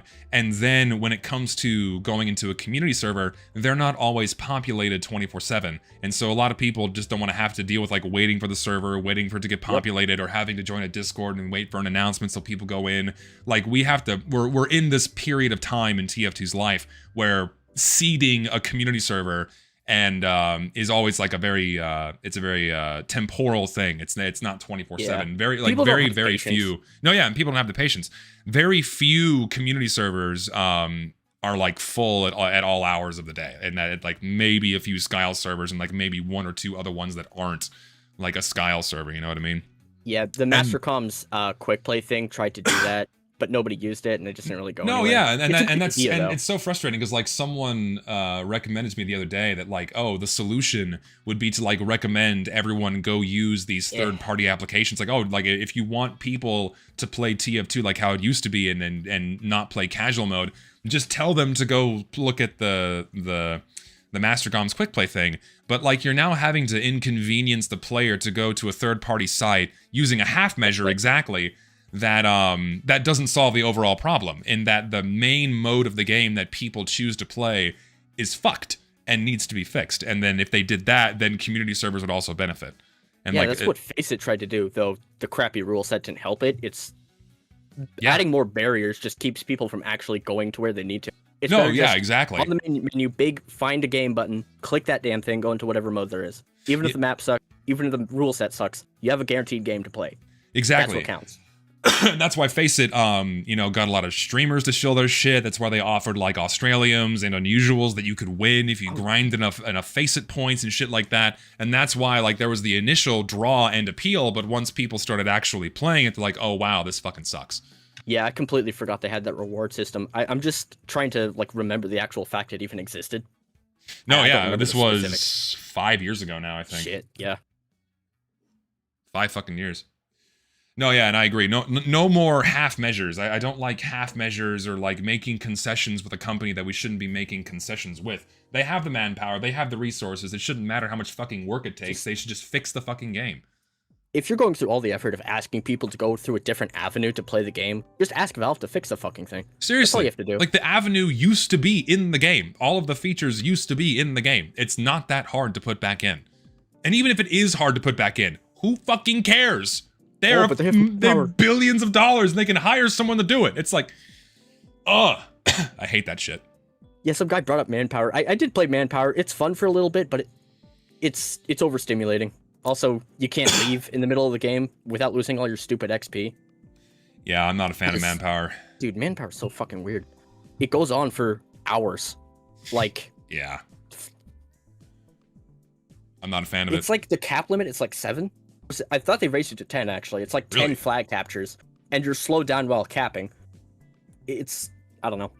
Yeah, it's not for everyone. Like, the grapple hooks were funny for a bit, but then, I actually kind of like, I like Pastime more if I'm going to choose an alternative game mode between the two. Either Pastime or Manpower. It's kind of a neutral CTF. It really is, just like another kind of CTF, yeah. Oh yeah, and someone says in chat, I recall you say that Valve really hates bad press. Do you think maybe they won't put quick play back on due to possible bad press from casual players? No, people wouldn't. Like, if Valve reverted to quick play today, exactly as it was in 2016, before they changed shit, there would probably be an overwhelmingly positive response. You'd have a non-zero amount of people complaining about like, wow, what do you mean I can't pick my maps anymore? But as soon as people got into the game and experienced an overall better TF2 gameplay experience, they would be fucking happy. But like, that's not even what we're asking for. Like, we're asking for going back to a quick play functionality while retaining the 1 or 2 things that casual modes mostly got right, like being able to pick your map in a menu before you go into a server. Yeah, someone in chat asked why the cap limit in Manpower is like 10. It's really just because the dev, I think, was it Dave Riller or someone? I don't remember who it was. It was someone at Valve that did it. It was like one guy's pet project at Valve. It was a guy, I've seen him in game before. He has a stupid banana hat. I don't remember his name. When he was in there. Yeah, but whoever the dev was, he just liked being in the game forever. Which is ironic because that's all because of Casual's fault. Just how it works. Sorry, my alarm went off. Yeah. Also, before I leave, could I nominate one of my friends? Sure, I'll consider it. Rubber Ducky. Maybe. I'll think about it. That's all. All right. Well, hey man, Hey, good Dre. chat. Yep. Thank you Good for seeing you. thank you for stopping in. Thank you. Yeah, take care, man. Nice guy. Another nice guy moment.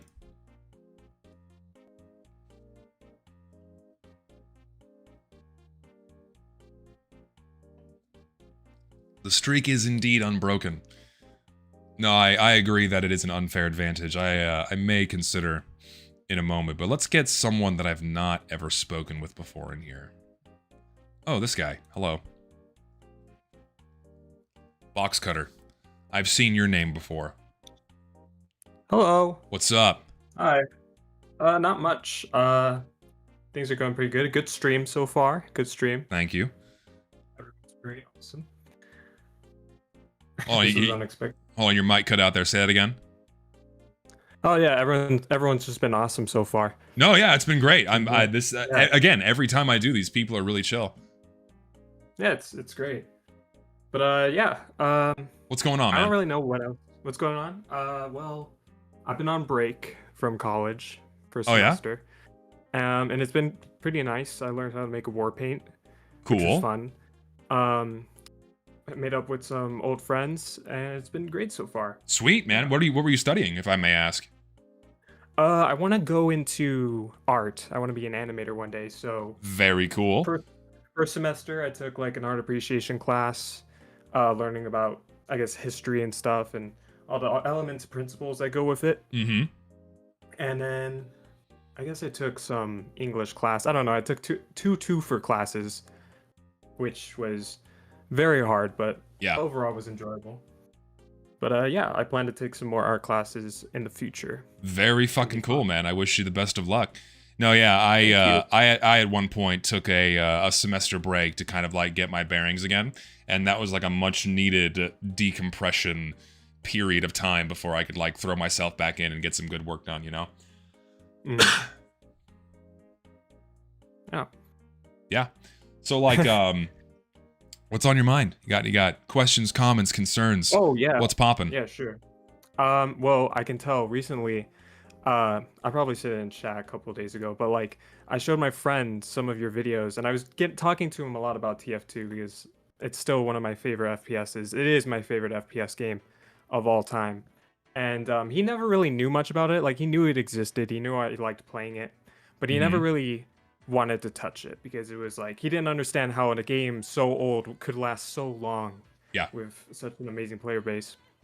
And he also didn't understand why Valve just didn't shut it down if people were like I told him about like the whole workshop stuff and people not liking a lot of things, and then you know, Valve being scummy and everything like that, and he just didn't really understand a lot of it. So I showed him some of your videos and a bit of the history of the game, and then he finally understood, and he really was blown away by how TF2's player base, its gameplay mechanics, all these different things, even microtransactions, have affected everything in the gaming space. Yeah. And he actually gave the game a try for once. And Really? he Oh, was how'd that enjoying go? it. Ooh, first time playing TF2 in the modern sense. How did that go? Yeah. Ooh. It was very mixed because when I was showing him the game, I played with him once before back in maybe early 2020s. Okay. When the bot crisis was around, so we were playing on community servers most of that time. Good. And Thank I remember when I was playing with him, he was like, okay, so it's not balanced," because it was a very unbalanced team, obviously, with the matchmaking right now. Yeah. And he asked me, like, can't you just, like, vote to team scramble? Isn't that, like, a thing you could do? Because the only experience he had was in community servers, so when we were playing on casual, he was, like, very confused with it. And, yeah, I had to explain to him why that wasn't a thing. Yeah, that's Which gotta kinda be pissed him fucking off. painful. Oh my god. It's Yeah. like, it's so funny how like in such a short time span, going from the way the game played from its inception to 2016, and then getting thrown through a loop, going into like the normal way to play for casual mode and going, wait, why is all this stuff not here? Like that's the same bewilderment everyone felt when Meet Your Match came out. Like where the fuck did team scrambles go? We just got stomped. We Exactly, can't yeah. scramble this anymore and just keep playing. Yeah, so it was a very bumpy ride. But overall, he gave it a try. He understood that like you can learn to play all the classes and stuff. He was comparing it to like other hero shooters that come nowadays, like Marvel Rivals and stuff. It's not his cup of tea, but he gave it a chance. He tried it out. Fair.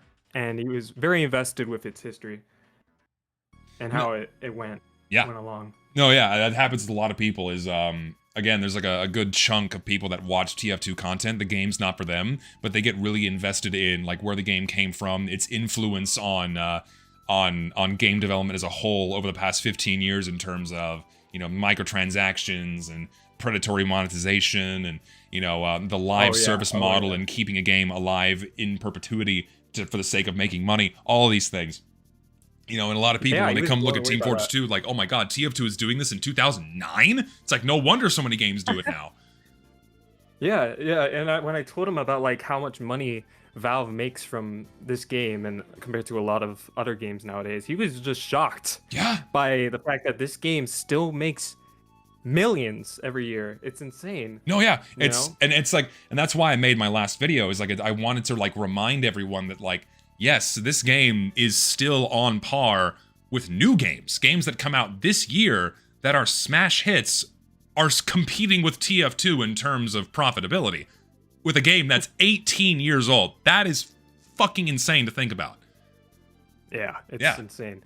And even telling him, because he remembered that when he first played the game as well, or he didn't play the game, or he did.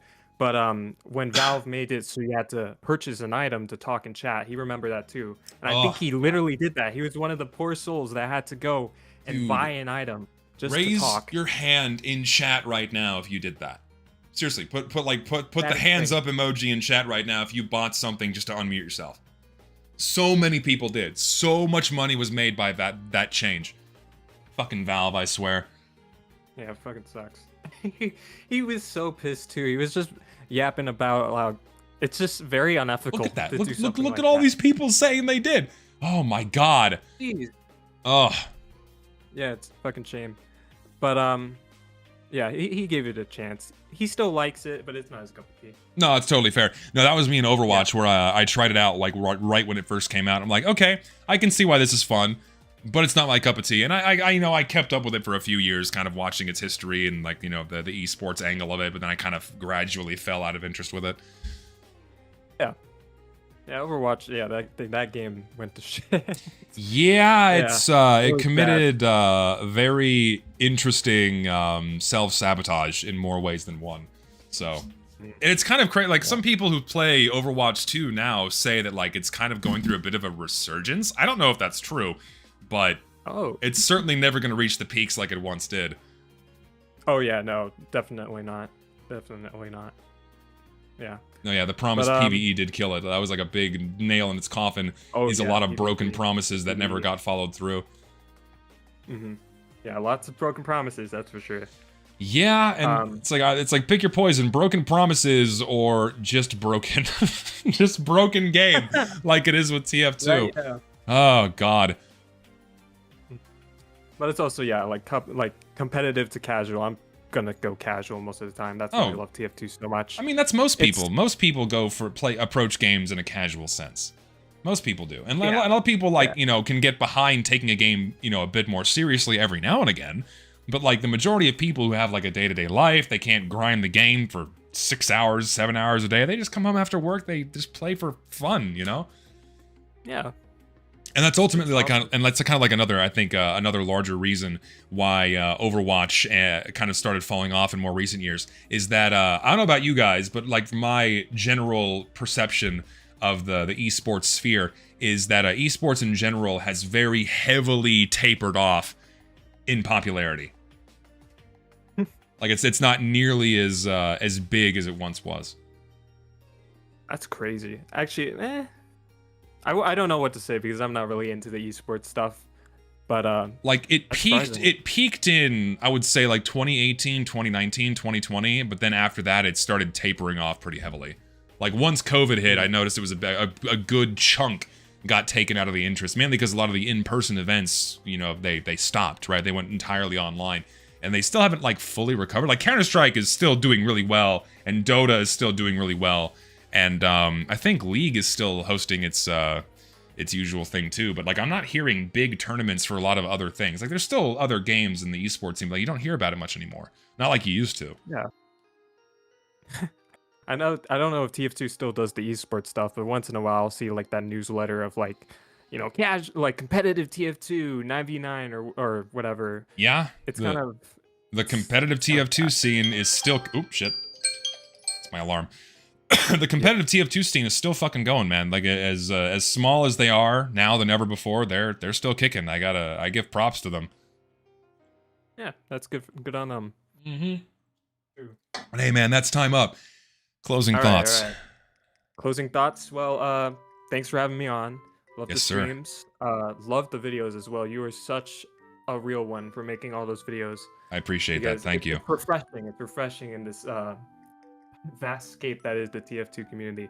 It's refreshing to see. No, I appreciate that. Thank you. I really do. So, and again, like it's. I just say shit. That's just like I just say things that are obvious, you know. And I guess like that, and that in of itself is refreshing for a lot of people. So it's real, yeah. I'm glad I could offer that. Thank you, yeah. And I love this game, and I love seeing people protect I guess just like what this game is, what it has to be, or should still be, and like not having people change it into this, just something it isn't, you know? Yeah. I like preserving what the game is, and I love TF2 so much. I love its history. I love its community in a lot of sense. I made so many friends, just like you guys. Yeah, so someone nice said to see people protect it. Yeah, someone said in chat, gatekeep. There is a healthy amount of gatekeeping that should be maintained. I completely agree. Yep. Yes, sir. But yeah, thank you for having me on. Love your videos. Love you guys. Have a good weekend, right? Yeah, have a good weekend. All right, thanks, man. You take care. You too. See ya. Nice guy. Nice guy again. Oh my lord. I gotta catch up on the coughing for a minute as I hang up on somebody. Oof. I am so done. We keep the streak rolling. Give me 1 sec, I gotta check something on my phone. Uno momento, and then I can bring on the next guest. Hate to ask directly, but could you pick me? I want to ask something I haven't asked you on Zerber because I feel like it's more nuanced, I suppose. Yeah, sure, I can bring you on. How far are you down on the list? Since you asked so nicely, where are you? Where are you? Where are you? Is your name match your name on Steam or on Discord? Because I'm trying to find you. What's your name on Discord? Oh, it's you, okay. There you are. Hop on in, my friend. Okay, I'm really sorry about that. What's up, man? Yes. For some time, I've been kind of interested in asking you this. I mean, I'm already on the server, you know. Yeah. What's up? Have you ever had the urge to create something of your own besides, I mean, videos? I mean, something deeper, your own creation, your vision, whatever, you know, artistic in that sense. How do you feel about that? In terms of something else artistic, yeah, I dabbled in music for a time when I was younger, and I tried my hand at music composition, but when I started going to college, it kind of took my time away from that. And if I was ever going to go back to doing something artistic outside of making videos, I'd probably learn an instrument. Oh yeah, I see. What instrument did you learn exactly? I mean, So for me, it was I didn't ever. Can you count turntables as an instrument? I would mix. I would do music mixing, and I got my hands on a singular. I had a vinyl turntable, and then I had a digital turntable, and I managed to put the two together. And I used to mix shit in my bedroom all the time. I still have all the equipment in my closet. I haven't pulled it out in at least. I haven't pulled it out in at least 10 years. But I used to fuck with that. And then I got my hands on some beat making software, and I started, my hands at making beats and shit back in like 2012.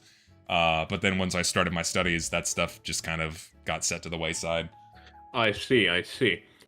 Because I've seen some of your videos, I see you delve a lot into visuals and whatnot, analyzing visual design. So I wonder, did you ever had like the feeling that you should like create something visual, maybe audio visual at some point? I did a lot more art when I was younger. So when I was in middle school, high school, and partway through college, I drew a lot. I took a lot of art classes, but it just never really stuck with me. It never stuck with me, and a lot of that talent.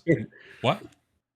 No, I mean it's been similar to me. It took me 7 years. I met a person and I started drawing one down, and I spent 7 years just wasting time drawing when I could have just learned something else. I mean, I'm fine now. I'm learning 3D modeling animation, but not it's fine. But it's just feel like how do you explain this? Do you feel like people usually have like this weird hyperfixation on creating something? I know it's natural. I mean, I usually say this through the religious viewpoint of God being the creator, and you, as a byproduct of that, having like the condition to want to create something of your own. I mean, I'm sorry if I'm nervous. I think a lot of people, it just feeds the soul, and that's where they get a lot of drive to make something, is because it feeds the soul in one way or another. It's an extension of their emotions, and it's an extension of their person, and it brings them joy, and that's for me. And like my videos, it's an extension of my thoughts in a way that can be where they can be conveyed in a way that's just beyond words. And that's why I find a lot of fulfillment in making the videos that I do. And I see.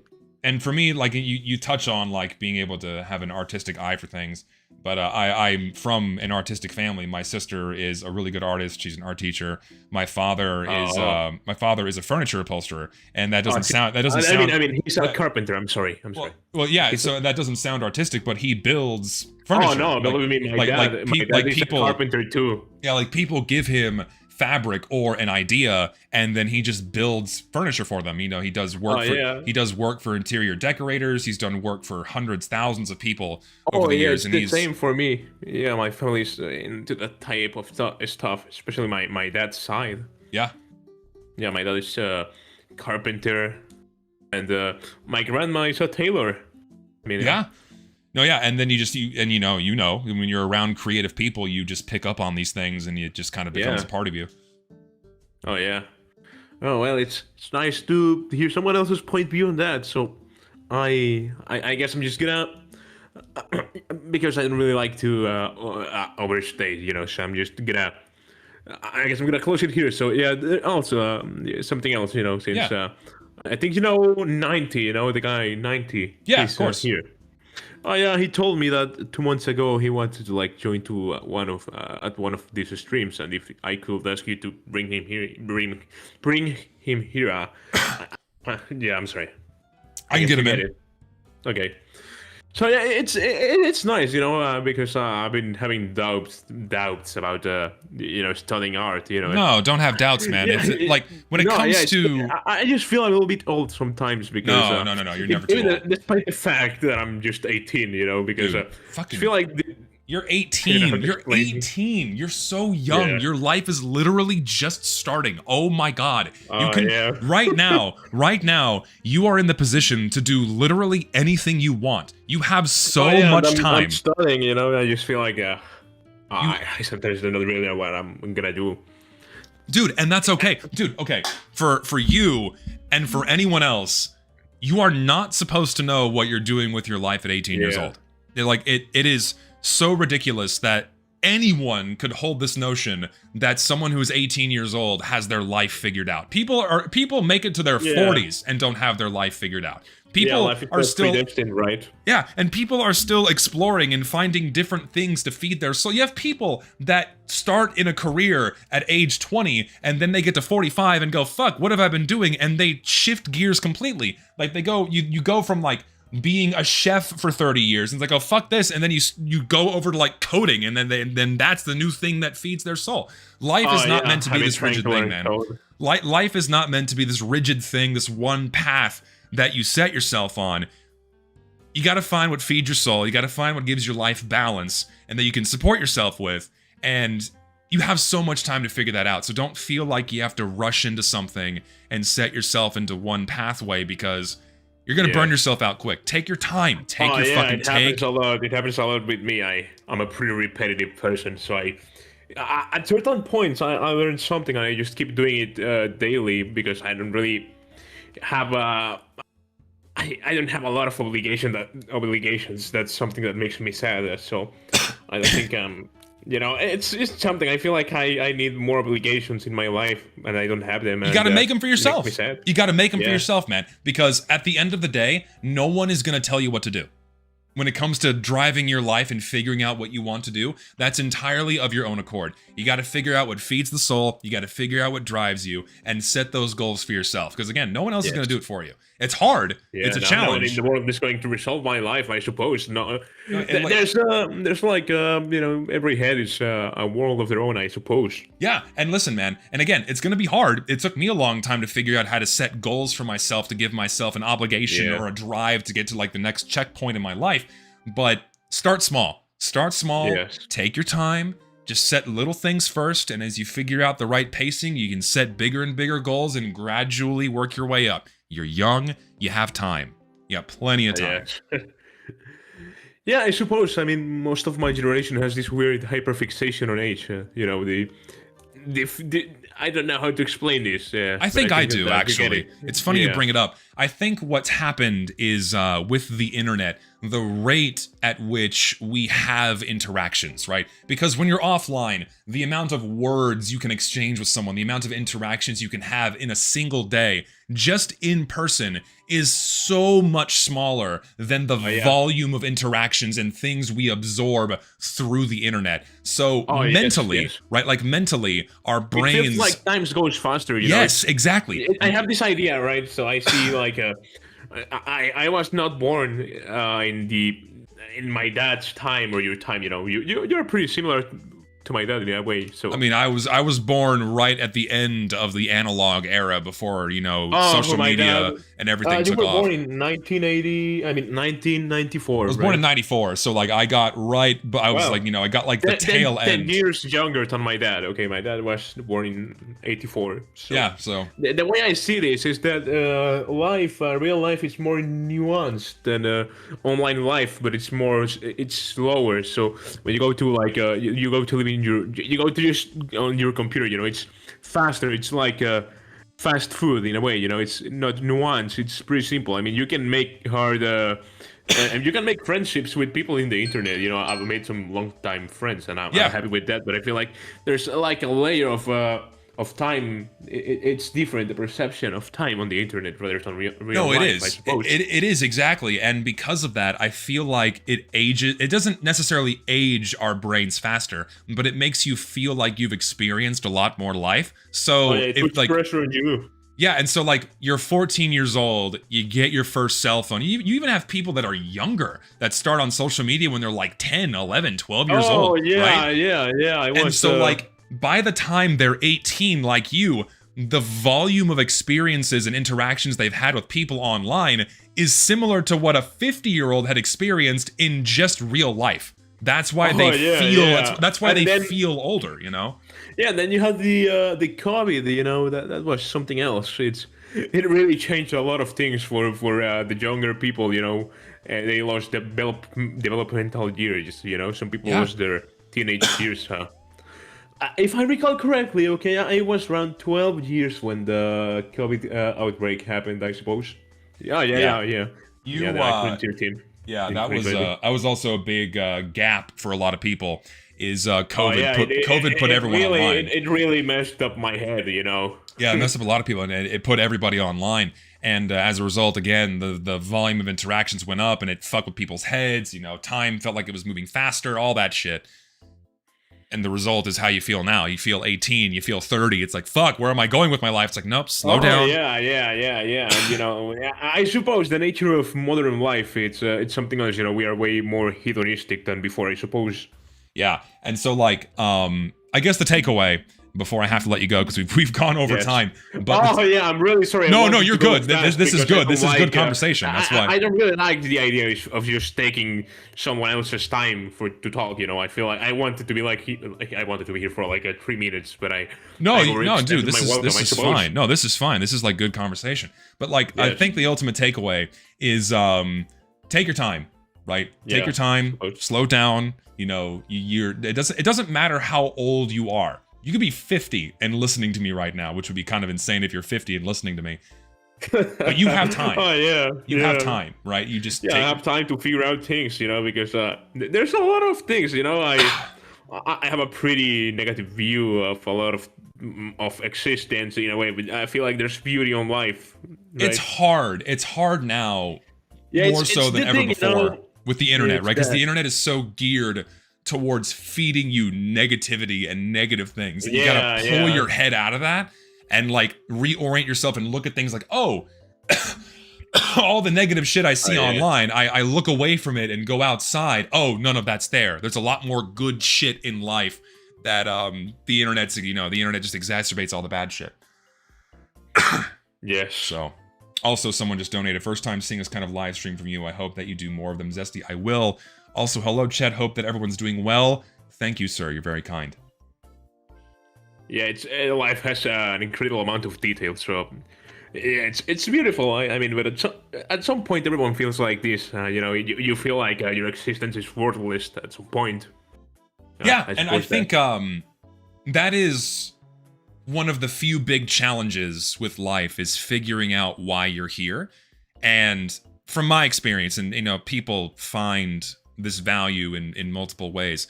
But for me, I found my reason for existing, I found it myself. I found it through my experiences and my interactions where I gradually figured out what I want to do with myself, what I want my goals to be, and what I want to ultimately leave behind, right?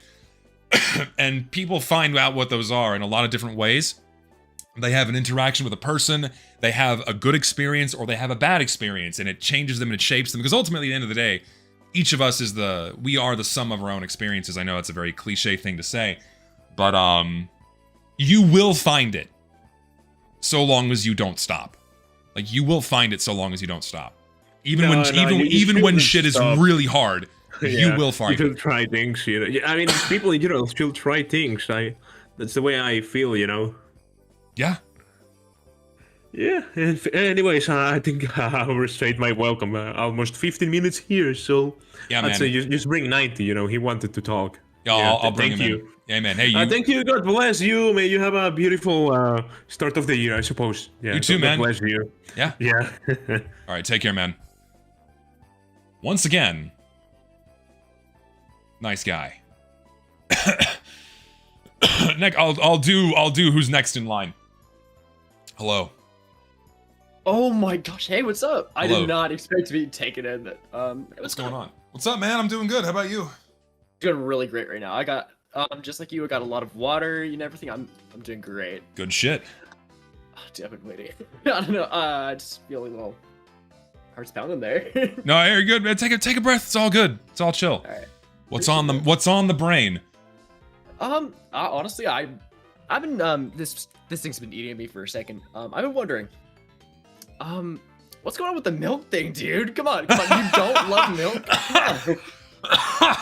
I just don't like drinking milk. I don't know. Dude. It's like a flavor or a consistency thing. It's not. I don't enjoy drinking it. I really don't. Come on. All right. Okay. Listen, I've gone through a bunch of like different things, different kinds of milk. I gotta say, dude, whole milk is the best. I'll say for you. I will agree. Okay, listen. If I am going to have milk with something or on its own, whole milk, and it's healthier for you. Like the natural fats, you get more protein. Mm-hmm. It's just better for you. Yes. It does taste a lot better. The creaminess from the fat is definitely a key. Yeah, don't listen to what people tell you. Whole milk is good for you. It's more calorie dense, but it's got more natural nutrients. That shit is good for you. It's okay. Yes, and that's what I mean. Like people who drink like 3% milk, there may be other reasons for it, but no, it is not good for you compared to like whole milk.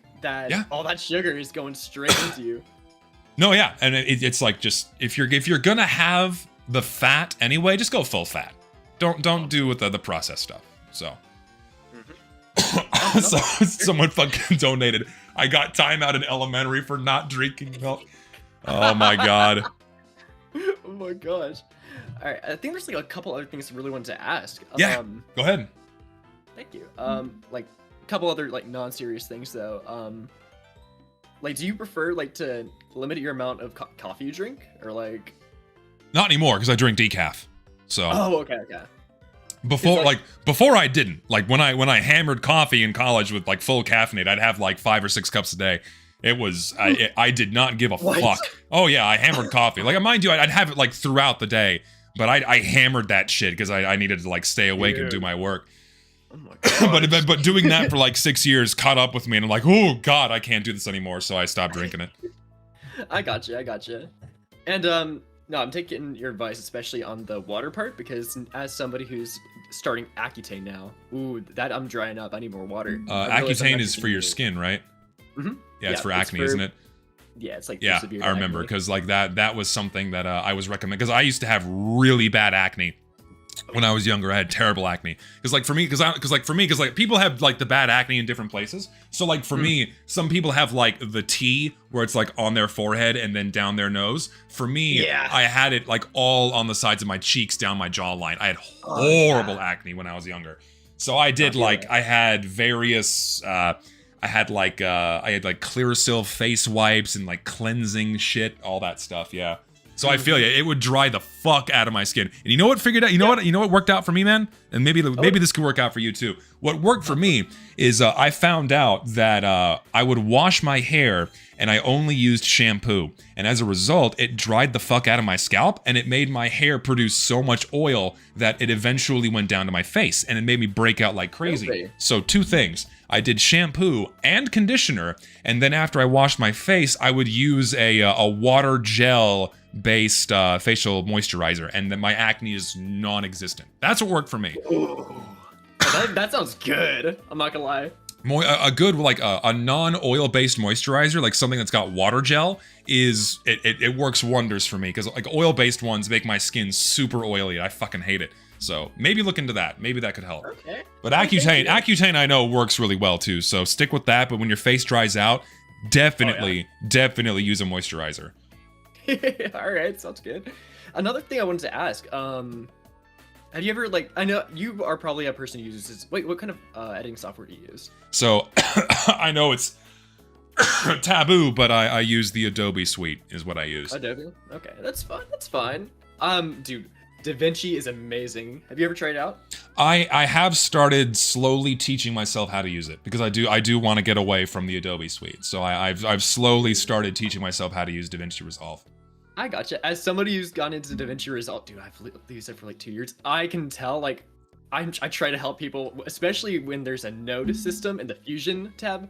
It's so confusing for people sometimes. It's a interesting process. Yeah, I started editing my my current second channel video in it as an exercise to like get used with the basics. And I'm like, dude, that's awesome. It's like, I mean, it's the only way you're gonna learn is like trial by fire, is just kind of forcing yourself to do it. And I mean, thank God we live in the modern age where if you don't know how to do something, Google is right there and you can just teach yourself. So Base DaVinci user C01. Working on it. Oh my God. All right, sick. I think as somebody who's like editing their own stuff right here, I just feel like, okay, for one, it's great to like be able to talk to you and your community. Dude, you guys are amazing. I'm just saying ahead of time, you guys are amazing. There you go. No, yeah, that very, very much, very big thank you, I'm sure, from all of us for the kind words on that point. Yep. Sorry if I sound a little nervous, because I am, dude. No, you're fine. You're fine, man. Don't worry. You feel what you feel. It's all good. I gotcha. Okay, I think there's like a couple other things. This is more of like animation department type stuff. I've been wanting to ask. Have you taken much time into SFM? Because right now I've been doing that this entire stream and like, ooh, dude. I have zero experience in SFM. I don't want to touch it. I really don't. I know I should. I could do a lot more for my own videos. I can make my own thumbnails. But it's just such a monumental task to even begin teaching myself how to use this archaic program that I don't want to touch it. Dude, 2007, right? Yeah. I'm It's scared. fun, though. I'm terrified of it. Like, okay, this may seem a little bit of a hot take, but honestly, it depends on, like, there's been a lot of people who switched to Blender, and Blender's nice and all, but Yes. it doesn't mean you should completely abandon it. I've seen like so many people who've left it just because like a bigger person told them to. Like, Yeah. honestly, both are good. It's just it feels it's like a stepping stone, really. at Yeah. times. Yeah. A buddy of mine uses Blender because he tried to use SFM and he's like, he's just like, screw this. But like, when it comes to what you can make in SFM, if you're going for like the certain look, for like the TF2 look, SFM is like really good for it. But it's like some people get really good with Blender and they can like really nail it. But from what I've been told, it takes a lot more work to like recreate the TF2 look inside of a Blender Does, render. because whenever you're inside of it, it just like they look really plasticky, you know? It's just, Yes, that's what I've noticed too. Yeah. there's like a huge apparent difference between actual SFM lighting and like Blender natural lighting. Yeah. And then it just takes a long time. Yes, that's what I've noticed too. Excuse me. Oh my god. Ugh, this cough, man, is driving me insane. Dude, it's the Christmas. I've been noticing that. I got hit with like a Christmas like fever. Dude, everyone's getting sick right now. It That's what I'm sucks. saying. It's day before like New Year's. I got hit with it terribly. I was in bed all Dude, day. I was sick on New Year's too. I was sick through New Year's. I went to the doctor after I got home. Oh, I'm so over it. But then I wouldn't advise this, but I powered through it and I was able to shoot Roman candles, my friends. Nice. All right. No, I mean, like, All right. ultimately, the only reason why I went to the doctor is because I'm a fucking pussy. I have low pain tolerance. I hate when I have a cough, and so I'm just like, just give me a fucking pill, and so I can get rid of this and get over it faster, you know. But at the end of the day, it's like, what, they can give you like a Z-Pack, some antiviral shit. If it's nothing too severe, you can just, you know, get some chicken soup and some Vicks and power your way through it. But I'm weak, so. I gotcha. And okay, this is gonna be a bit of a rough one. I'm gonna ask real quick. All right. Okay. Here we go, dude. You need to give the Thompson a chance. All right. I'm just saying. Give the Thompson a chance? Give the Thompson a chance. I would if my teammates wouldn't eat my shots. Eat their shots. You have to be aggressive with. You have to be so aggressive. Like, if I'm being aggressive, I'm just gonna use a shotgun and always do more damage. You may at like a medium range there, but at that point you could also, dude. Trust me, if you are able to line up your projectiles, dude, that 72 like ramp up so good. Listen. You're not the only guy that I know that is a Thompson advocate. I got an artist buddy of mine who fucking swears by the Thompson. It's like one of the only weapons he uses. I don't know how this motherfucker has become a wizard with this thing, but It's he's great. like, he's one of like 3 people I know that can get kills with it consistently. But for me, I can't. It sucks. Listen, I have like over 1,000 kills in it, but my friend. How? Dude, How many years did it take you to get that? It's like 9 months. Oh, honestly. okay. Took a minute. That's not too bad. It's not too bad. But my friend over, he's I swear his like autism is the Thompson. He's got 20k. 20k. What? How I'm is not that even kidding. fucking possible? I don't know. There's no way that's not farmed. I don't believe there's no way that's not farmed. I was there for it. He is good with it. He's gotten so many accusations over it. Just because 20,000 kills on a fucking screenshot that and post it somewhere, and you'll get like 1 million likes because there's just that's insane. it's a bet, bro. Bet. Seriously. All right. Again, give it a chance. It just takes a lot of time. It takes a lot of devotion to it. Yeah, I bet. I'm actually okay. If you don't mind, I'm actually working on something like to show like how you can get better at it. Go. It's All right. amazing. Mhm. Curious as to how that's gonna be. Oh, thank you, bro. All right. Oh wait, is there? Yep, that's time up. Closing thoughts, my friend. Dude, closing thoughts. Honestly, okay. For one, aside pumps aside, milk aside, I just want to say you guys are amazing. You cultivate an amazing community. And honestly, I honestly didn't like really expect it. I guess it's just. It's really Hey man, nice. I think again, like I said earlier, like the overwhelming majority of people are just kind, chill people, and we're just seeing that once again with this again today. Yeah, I think it just everybody keeps it so real. It's amazing. Yeah, that's most people. So I thank you and everyone else who's come on today for just keeping it real. Yeah, bro. Also, I'm cold. Like I don't know about. I guess it's just 'cause I'm in a room with AC, dude. I had to get a blanket. Like. Dude, it's fucking swell. It's warm and muggy here. It's 80 degrees here today. Oh, dude, I haven't been outside in Texas, so it is what it is. It's fucking brutal. It is. It's brutal, man. All right. All right, man. Hey, take care. Thank you for popping in and holding me accountable for my milk take. Yeah, bro. I got you. All right. Well, hey, have a good one. Peace out, man. Oop, didn't. Nice guy. Hold on, I gotta stand up and adjust myself. Oh, nice guy. The nice guy line continues. Nice guy. Oh my god, this fucking phlegm is driving me insane. Oh my god. Let's see. Discord?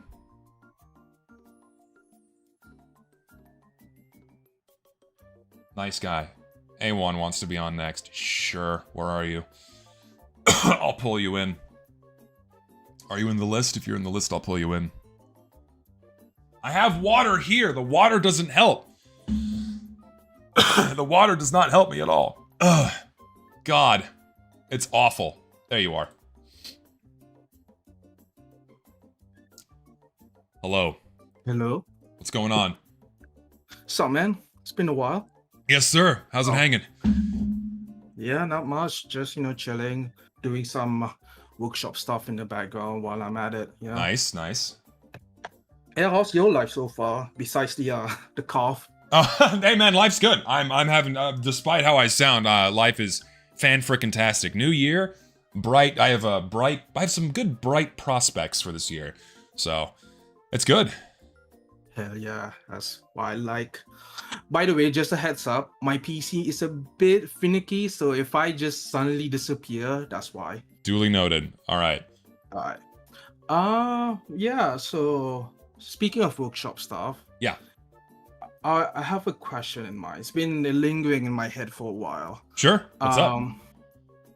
I remember your first ever workshop stream way back in like Twitch era when you used to stream on Twitch. My God, it was like 3 or 4 years ago. It's been so long. It's been so long. And, looking back at it and then looking back at it now, how do you feel?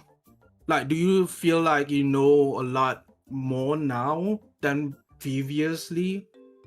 Oh, absolutely. When you do all of this workshop stream stuff. Yeah, like I know a lot more now than I did when I first started being critical of stuff on the workshop about how things work, how people work together on projects, the modeling, war paints, map making, all that shit. Just by like via osmosis of people talking about it with me, I've learned a lot. Yeah.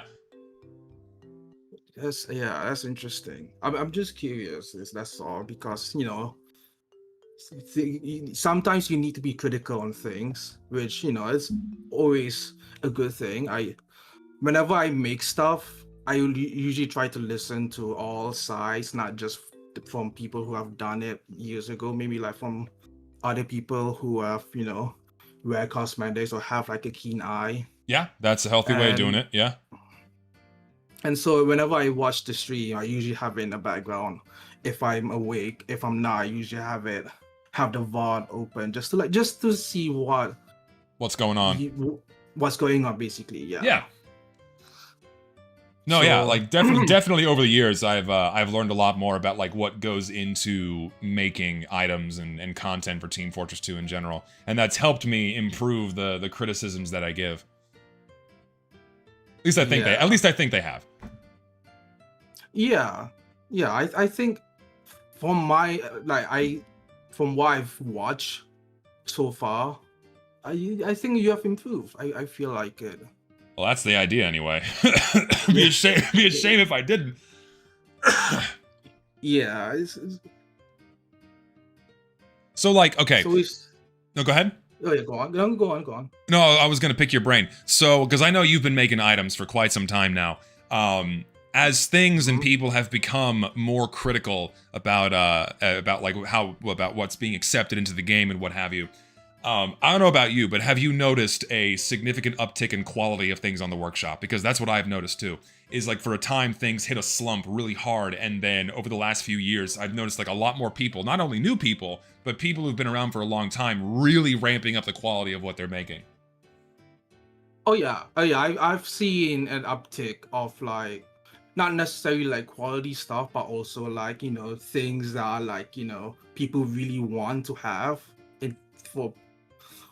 So not like gimmicky stuff and whatnot. Sure, Yeah. there's some gimmick stuff here and there. That's always going to be there. That's just the nature of how the workshop is. Yeah, you're gonna have some stinkers. We can't do anything about it. You just have to pick. You just have to like share the ones that's actually pretty good.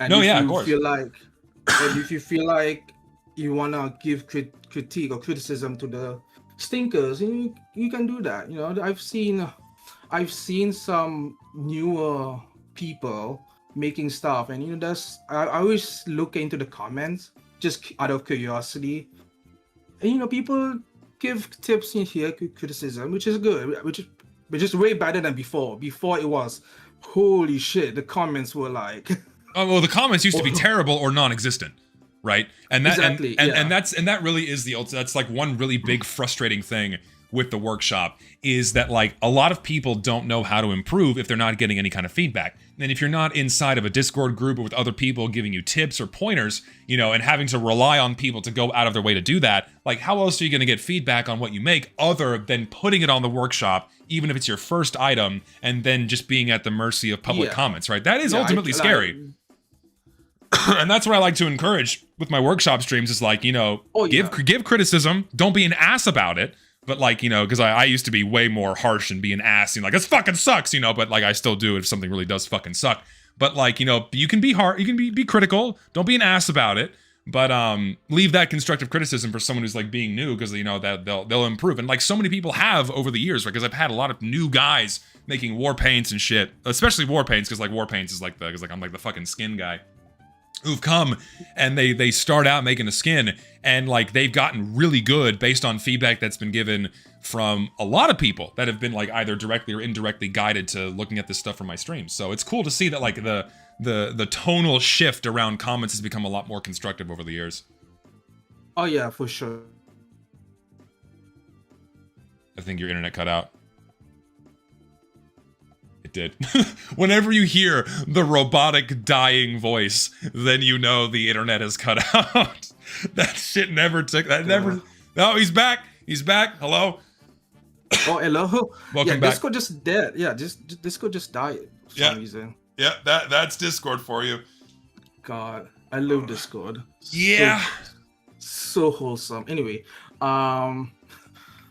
yeah, so like in terms of cosmetics, I've seen like newer creators like chime in on that as well, besides war paints. And I've seen newer people in cosmetics. I think one of them got added in Halloween. I think it's like the soldier's beard pipe Yes, combo. that one. Yes. Yeah. So it's always nice to see like newcomers got your first item finally. Even though it might not be like the best thing, I mean, it's still something. No, and I that's good too, because it's going to hopefully encourage more people to break into the workshop scene, break into the workshop scene and shake things up, you know? Oh yeah, for sure. I do hope more people will join in, I guess. Without you don't need the Discord servers for it. You just trial and error. That's what I did when I first started. Yeah, absolutely. You just learn just learn basic stuff. The only you need to do is just a little bit of TF2 stuff, but pretty much that's it. Yeah. Yeah, the main thing to do is to start.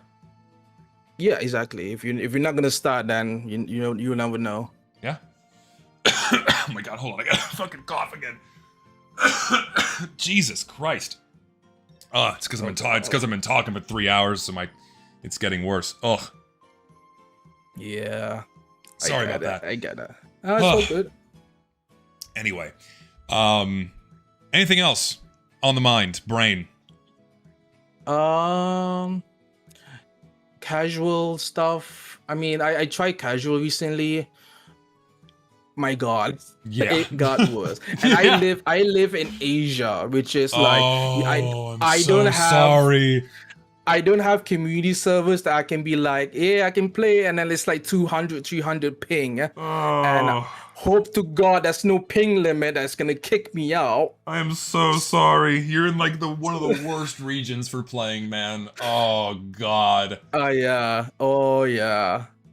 And casual, it's not great. No. I mean, I'm an old head. I played when they got day one free to play. So it was. Oh hell yeah, man! Yeah, so you know what it was like. I know what it's like to have quick play and like all of that. And quick play, I rarely use it because I already have community servers that I can just jump in. No, but yeah. if I have to use quick play, it's simple. It's just you join in and done. Yeah, exactly. Yeah, and like that's like a big thing you mentioned is quick play was a big gateway for people to start using the server browser, right? It was like a good symbiosis between a quick way to just get into a Valve server and then go, oh, if I want to find a Valve server, I can just go into the browser and oh, look, all these other community servers are here with like their own communities and like different ways to play. Like it was such a good ecosystem for Valve and community servers to kind of just coexist together. Oh, we need that back so badly because if we had that, your region could actually be fun to play with TF2 again. Like, God. Oh yeah, for sure. God. The only server that I can play is what is that? You guys just talked about it and you were like changing your mind about it. I forgot what it's called. Castaway, you mean? It's like, yes, that's Yeah. the only server I can play, and I'm like, I mean, it's cool, but what if I want to play vanilla? Yeah, that's no option. yes. You just want fucking vanilla. You're only stuck with casual, and it's just the fucking worst. Like, see, people are telling me to open an Asia server. Like, I could, but then the problem is populating it. Like, I can offer the service, but like the issue is people showing up to play. I could try. I think I did for a time briefly. I can try it again. I can migrate one of my 4 servers that's empty all the time and put it in Asia, and then try South America on the other one. But I don't know, man. Nice. I'll try. I'll try it out.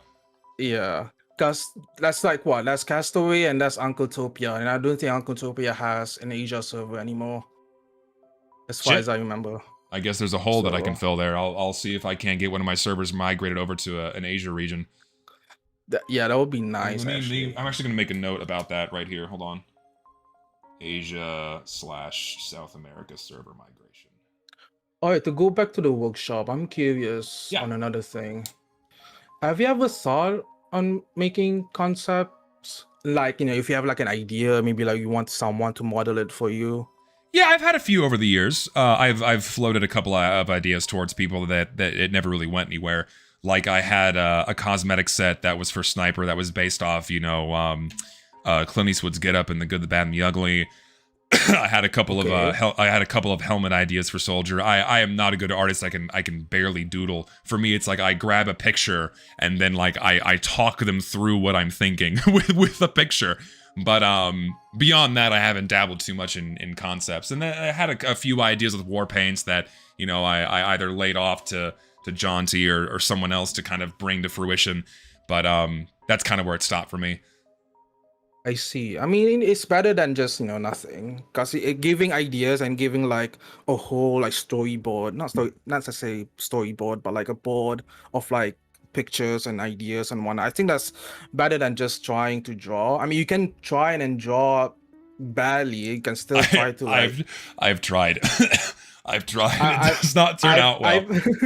I claim some concept that are barely drawn, but I try my best to like make sure that it's translated well into like the model.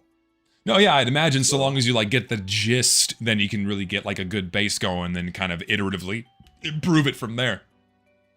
Oh yeah. For sure. I mean, if you have ideas, my DM's open. Hey man, I probably should get back to thinking about more cosmetic and war paint ideas. I haven't thought about it much because like my head got like sucked into making that fucking matchmaking video, and like my head's only been like, I'm like blazing a trail trying to get more attention towards the game being fucking broken, because like cosmetics and map quality and all that stuff kind of takes a back seat when you're trying to push for genuine improvements to how people actually get into a server. But that is true. I think gameplay is first for that, for sure. No, yeah, and then that's like a curiosity of like, I know multiple people ask like, hey, why aren't you like harping on workshop stuff so much anymore? It's because I kind of care about playing the game a lot more than a shitty hat being added. Like, it's like, who gives a fuck about a crappy hat or a crappy war paint if I can't even play the fucking game? So that's like the main thing. Not long there. If I can't play, then what's the point? Yeah, like what's the fucking point? But hey, man, you're over time, so I'm gonna ask closing thoughts. Closing thoughts. Well, hope you're doing well, and hope the new year, new you. Hopefully things go well. Yeah, you too, man. For you, and my DMs are open. If you ever wanna talk. Sure, and if I have an idea, I might just float it your way. Yeah, sure. I would like to listen to some. Sure, cool, man. Yeah. Well, hey, thanks for stopping by, man. Hey, thanks. Sweet, I man. hope everyone is going well. Bye bye. Take care, man. See ya. Take care. Nice guy.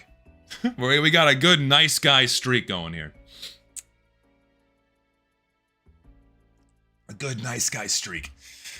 All right, my voice is good for one more, and then I gotta call it. So I'm gonna bring someone in. I said I was gonna bring 90 in here. I got 90 in here, man. Hello. You're on call. Hello? Are you there?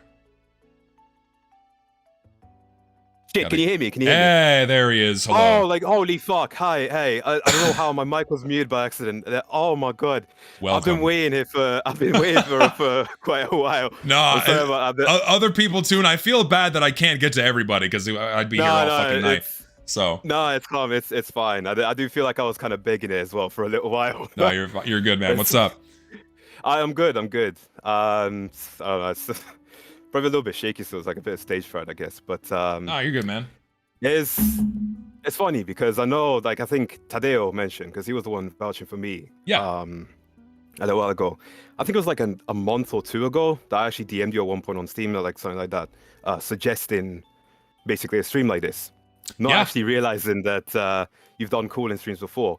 But I kind of like, I had a suggestion before, like, if it would be kind of neat to try and do a call-in stream like this for people to kind of come in and it was more specifically kind of to express grievances that they had with TF2, like outside of the, the stuff that's already been discussed before with casual mode and, bringing back quick play and all that stuff and all the playability issues. And just basically people calling in to discuss other like more minor kind of sticking points that they had.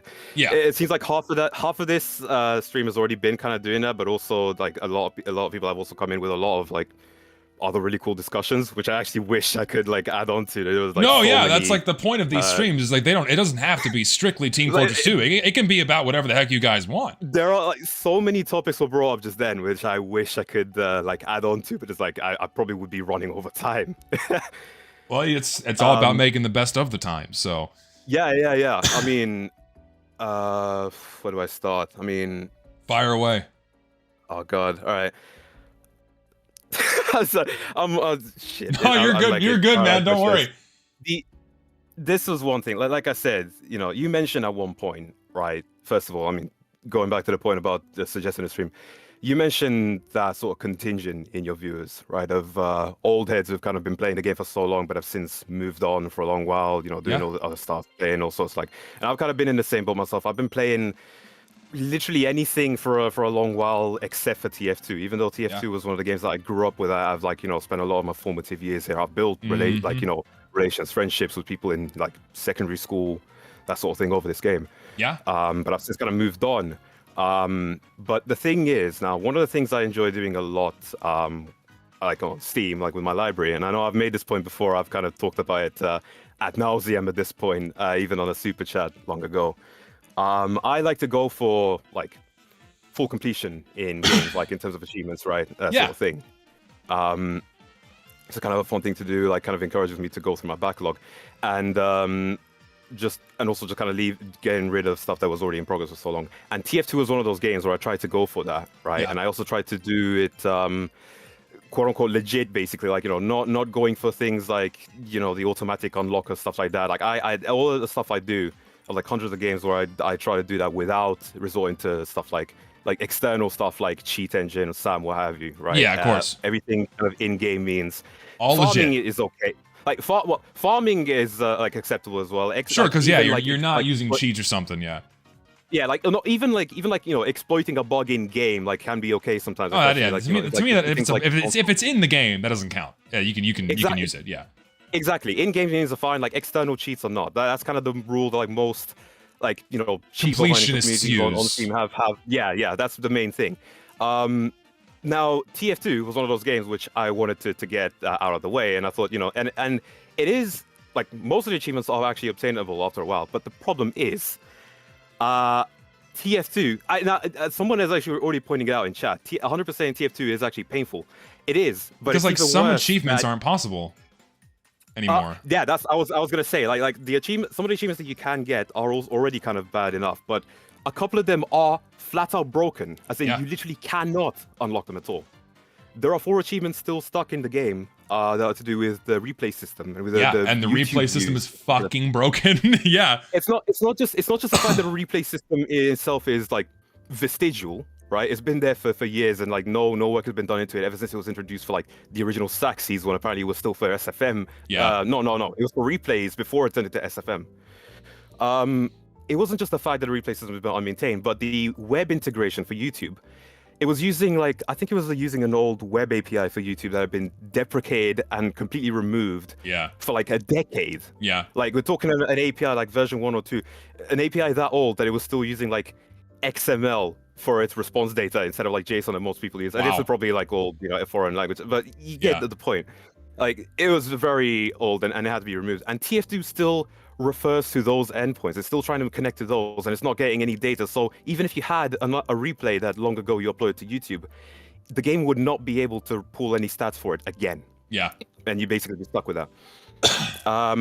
To add even more kind of insult to injury, they've been left like that for over a decade. And TF2, out of all the games that Valve themselves have made, TF2 is the only game that has flat out broken achievements like this. Yeah. Like TF2 is the only one that has this. It used to not be the case like this. There used to be, I mean, first of all, there's the odd case of, you know, Left 4 Dead 2 having the free weekend one, which you can still get, but that's assuming that TF2 that's assuming that Valve continue to do free weekends like every so often. I think it was Halloween sales. But there also used to be Counter-Strike Source, which had a broken achievement that was added in the 2011 winter sale, which for whatever reason was broken in every other year after 2011. It was only obtainable during the 2011, even though the other 3 games that had a gift grab achievement for that winter sale, it was working perfectly fine in other years. Yeah. They patched the one in Counter-Strike Source around the same time, literally the exact same time as they announced the SDK drop for TF2. That's hilarious. So it eventually got fixed, but many years later. Yeah, that one got fixed. I was pleased about that one, but then TF2 is still broken. It's still the only game where it suffers from this. So if you're a TF2 player and you happen to also be like obsessed with this, like, you know, like these little video game stamps, basically, like just OCD stamps, you're in the worst of both worlds. No, 100%. Right? Your favorite game. No, it's fun. It's just. And, it's just so annoying. Dude, and someone points out in chat that a lot of achievements were not made for casual mode. So many of them are not, because a lot of them require you to play against your friends or with your friends in such a way that you get those achievements, amongst others. Yes, I mean, those are still doable. Actually, I was gonna mention this. You reminded me now. Those are still doable, I believe, in community servers. But there was one guy. But they're harder. That's the point. Like they're harder to do. True, yeah, but I mean, yeah, with the matchmaking system especially, they would be very difficult. But the previous caller, what was his name, Anyuk or something like that? He was I remember he mentioned he was one of the few people like who enjoyed arena mode, right? Yeah. There are achievements for TF2 that still require arena mode. Yeah. That you can Good only luck get in that finding mode. a server running it. And it's from the Scout Pack. There are 2 achievements in the Scout Pack that you can only get in Arena mode as the 2 First Blood ones. Yeah. Yeah. Again, good luck getting them. Yeah, I mean, like I said, basically, you know, if you wanted to be a complete purist and you wanted to say, you know, okay, I'm not going to use cheats even in the console or whatever, I'm going to try to do it legit. Like, no, good luck. For TF2, you're going to have to. Yeah, basically. There were always going to be games where you'd have to do that anyway. And some games, like there are many games out there, and there are many different developers making games. Some of them more competent or less competent than others. I mean, yeah. Take Postal 3, for example. Like, that's like the worst game in that Postal series. That's a Source Engine game. Yeah. And that has achievements that you can basically only unlock if you use the console because they were just that buggy in that game. Like the map triggers. It's really funny. That's funny. Someone also brings up a good point in chat is I don't know when replays were officially disabled on Valve servers.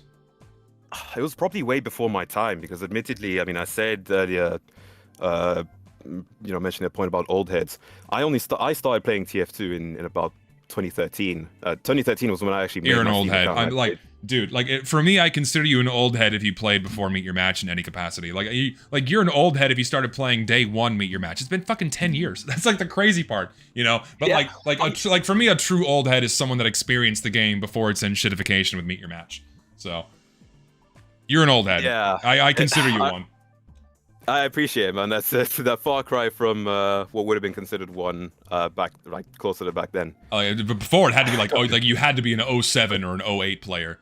Yeah. Oh man, I'm an old head at the ripe old age of 22, mate. I'm 24. Don't talk to me. Oh lordy.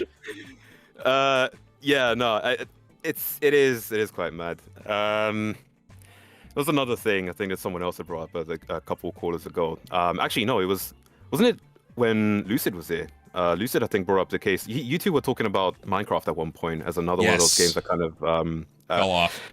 I have plenty to talk about with that one as well. Actually, it's interesting because I've spent a few years actually developing mods, like maintaining mods for Minecraft. And they're like kind of semi-popular, and I do feel at this point like Minecraft has kind of become one of those games that is largely carried by modding. Like it's very. Sure.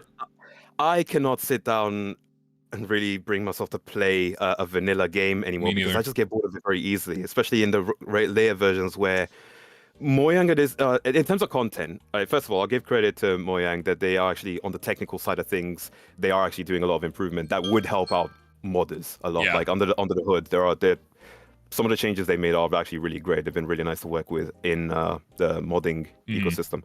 But as far as the content goes in like layer versions, it's really weird. They keep on going. They keep going for this weird approach where the stuff they want to add is very involved. They're taking inspiration from mods, obviously, because of how popular those are. 100%. But they're still trying really hard to make it not feel too much like modded, as like in like paraphrasing here, which is like, and the end result is just kind of this awkward. It feels disjointed. It's these really disjointed additions that kind of feel like they've been stapled on top of the game that don't really feel like they belong in any kind of meaningful way. And that's what really it's what really turned me off from later versions of the game. Yeah, I mean, ironically, it feels more disjointed than it would be if it were just simply stuff ripped from a mod and put in as is. I mean, exactly. I mean, how many mods, like for years and years, like there are so many mods have been out there that had like auto crafting functionality. You know, you had your build craft, you had applied logistics, which by the way is like my main staple. That's actually the stuff I develop is primarily adding on to applied logistics. Slight shield there, but you've had build craft, you had applied logistics, all those sorts of mods like that, and they've all had auto crafting as a staple, right? Yeah. And then when Mojang themselves add auto crafting facilities in like a later 1.21 X series update, you end up with these massive, just like warehouse sized weird redstone contraptions just to craft a single item with them and nothing else.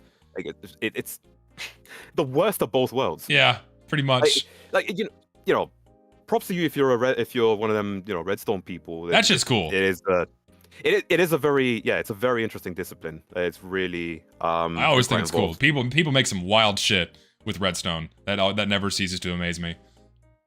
No, absolutely. It is a very interesting. It's a discipline to look at. It's very intricate. Like a lot of respected people do it, but at the same time, you can't expect the average player You shouldn't to be have to getting into build a Red Zone massive just contraption for one simple thing.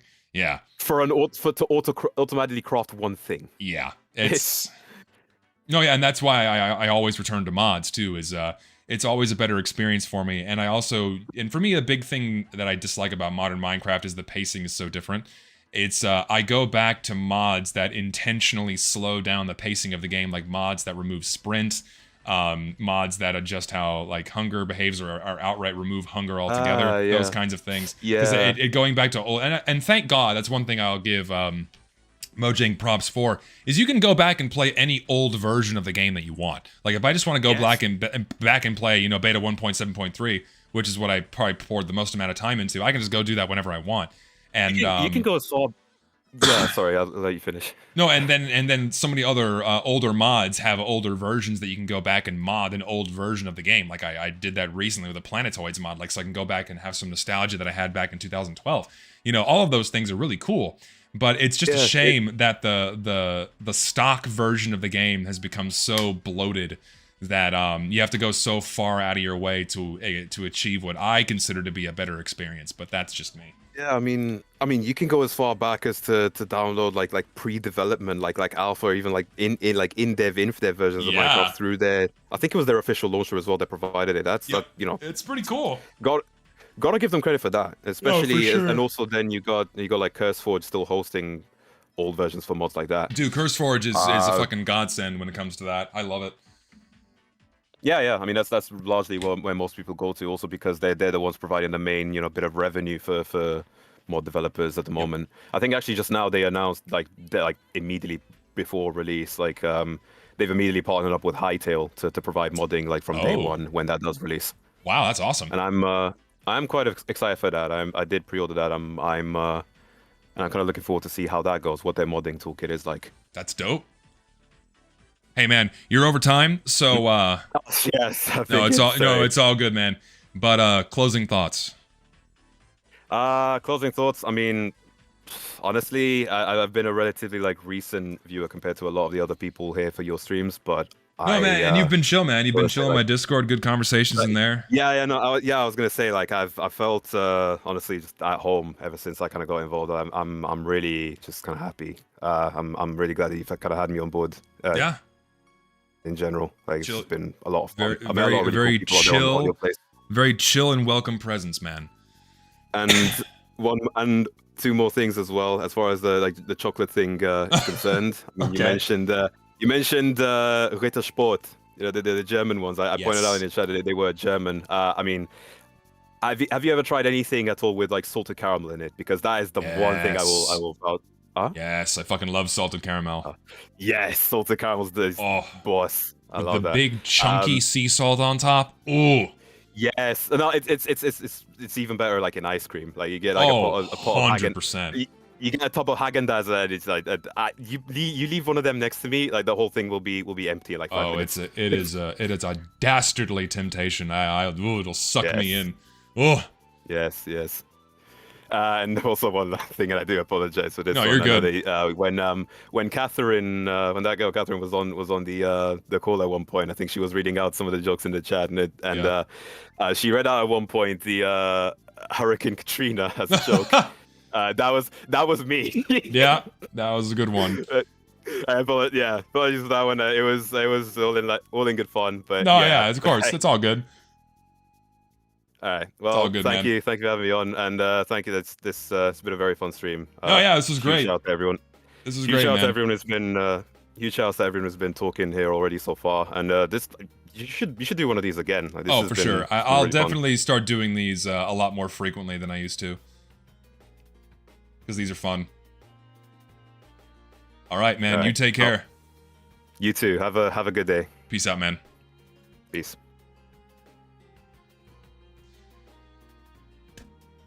And with that, ladies and gentlemen, we've been going for almost 4 hours. I have to stop. My voice is very tired, and I've been coughing so much.